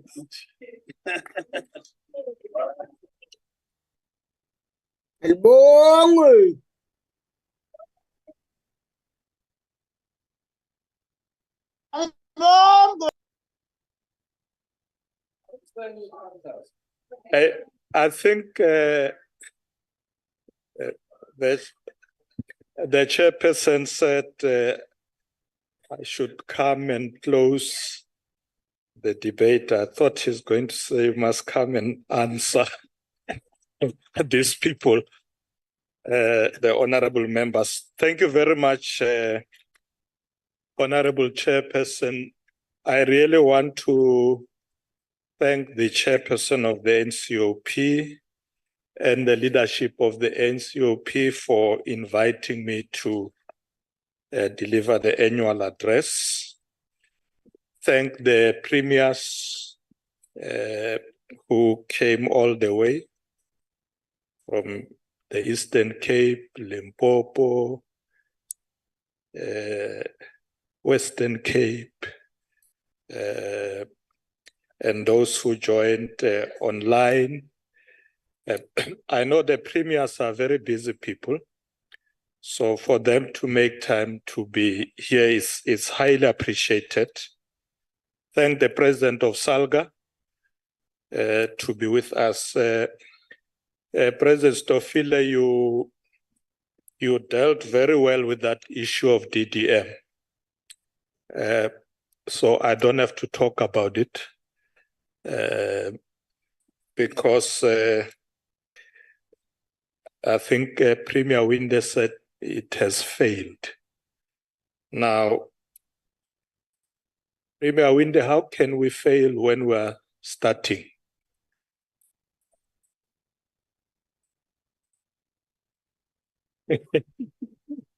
No, I don't understand the logic. We've introduced a new concept. We are starting with it, and he said, no, it has failed. I don't understand that. But President Stofile, you have answered very well. That for us to succeed as a country, we need to coordinate our interventions and have one plan for a district where national government is not going a particular direction, province, another direction, and local government another direction. We bring all those plans together, we implement in a focused manner. Thanks, President Stofile, you have answered that. I just want to say that the NCOP plays a very critical role. And Chairperson, I'm particularly very happy with your provincial weeks where you go to provinces and engage stakeholders. I think all of us must agree that that is a program that must be intensified because it's going to help us a lot to be able to deal with delivery on the ground with those provincial weeks. Let me just say briefly, Chairperson, as I close, that the annual address gives us an opportunity to reflect on the journey we've traveled. And I agree with everybody that there will be successes, there will be failures. Tell no lies, claim no easy victories. That's what Amilcar Cabral said. What I presented to you this afternoon are facts. Just clear facts. Nobody can dispute that. I didn't hide where there are failures or challenges. I showed you in the journey that we have traveled, we have succeeded here, we have failed here because there are challenges. I spoke about load shedding and everything else. Because we don't tell lies in the ANC.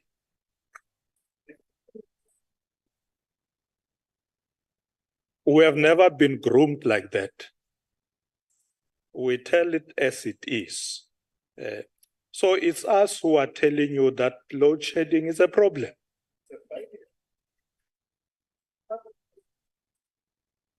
It's us who are telling you that.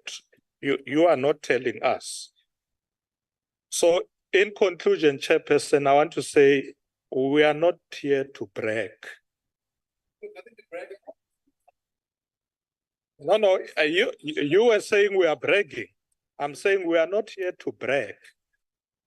We are here to tell you what we are doing. We expect you to say, if you think we have failed here, what are the solutions?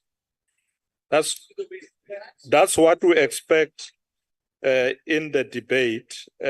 But honorable members, thank you very much. I just want to say in conclusion, because my time is over, just the last point.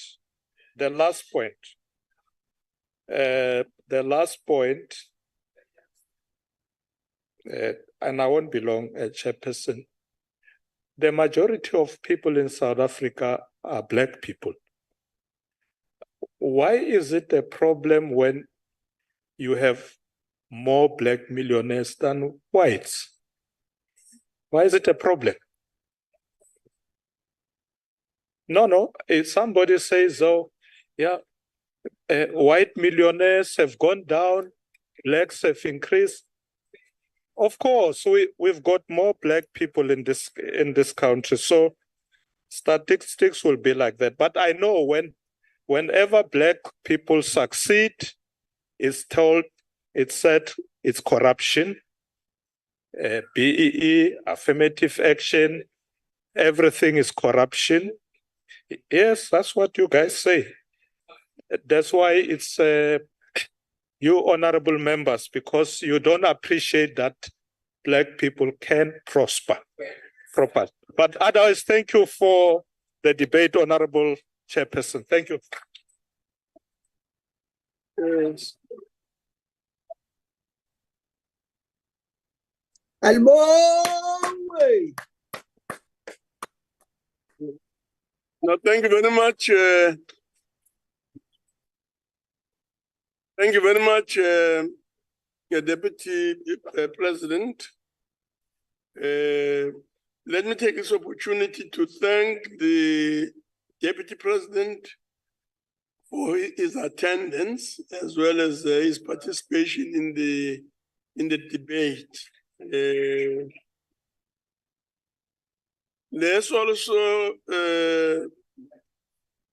extend the same by indicating an appreciation to all the premiers, all the MECs, the speakers, deputy speakers, chief whip, and the president of SALGA, and all special and permanent delegates for availing themselves for this particular sitting.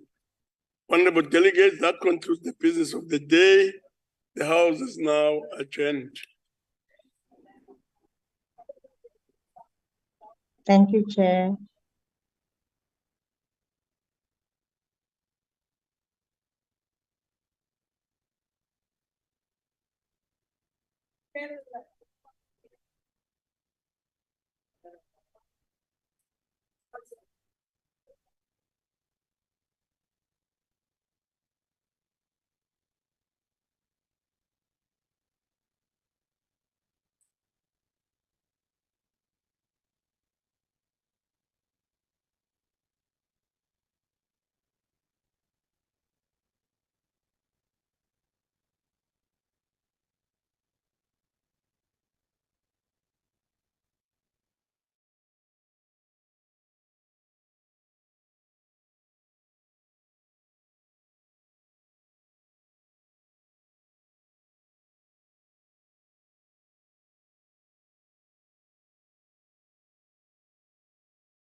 Recording in progress.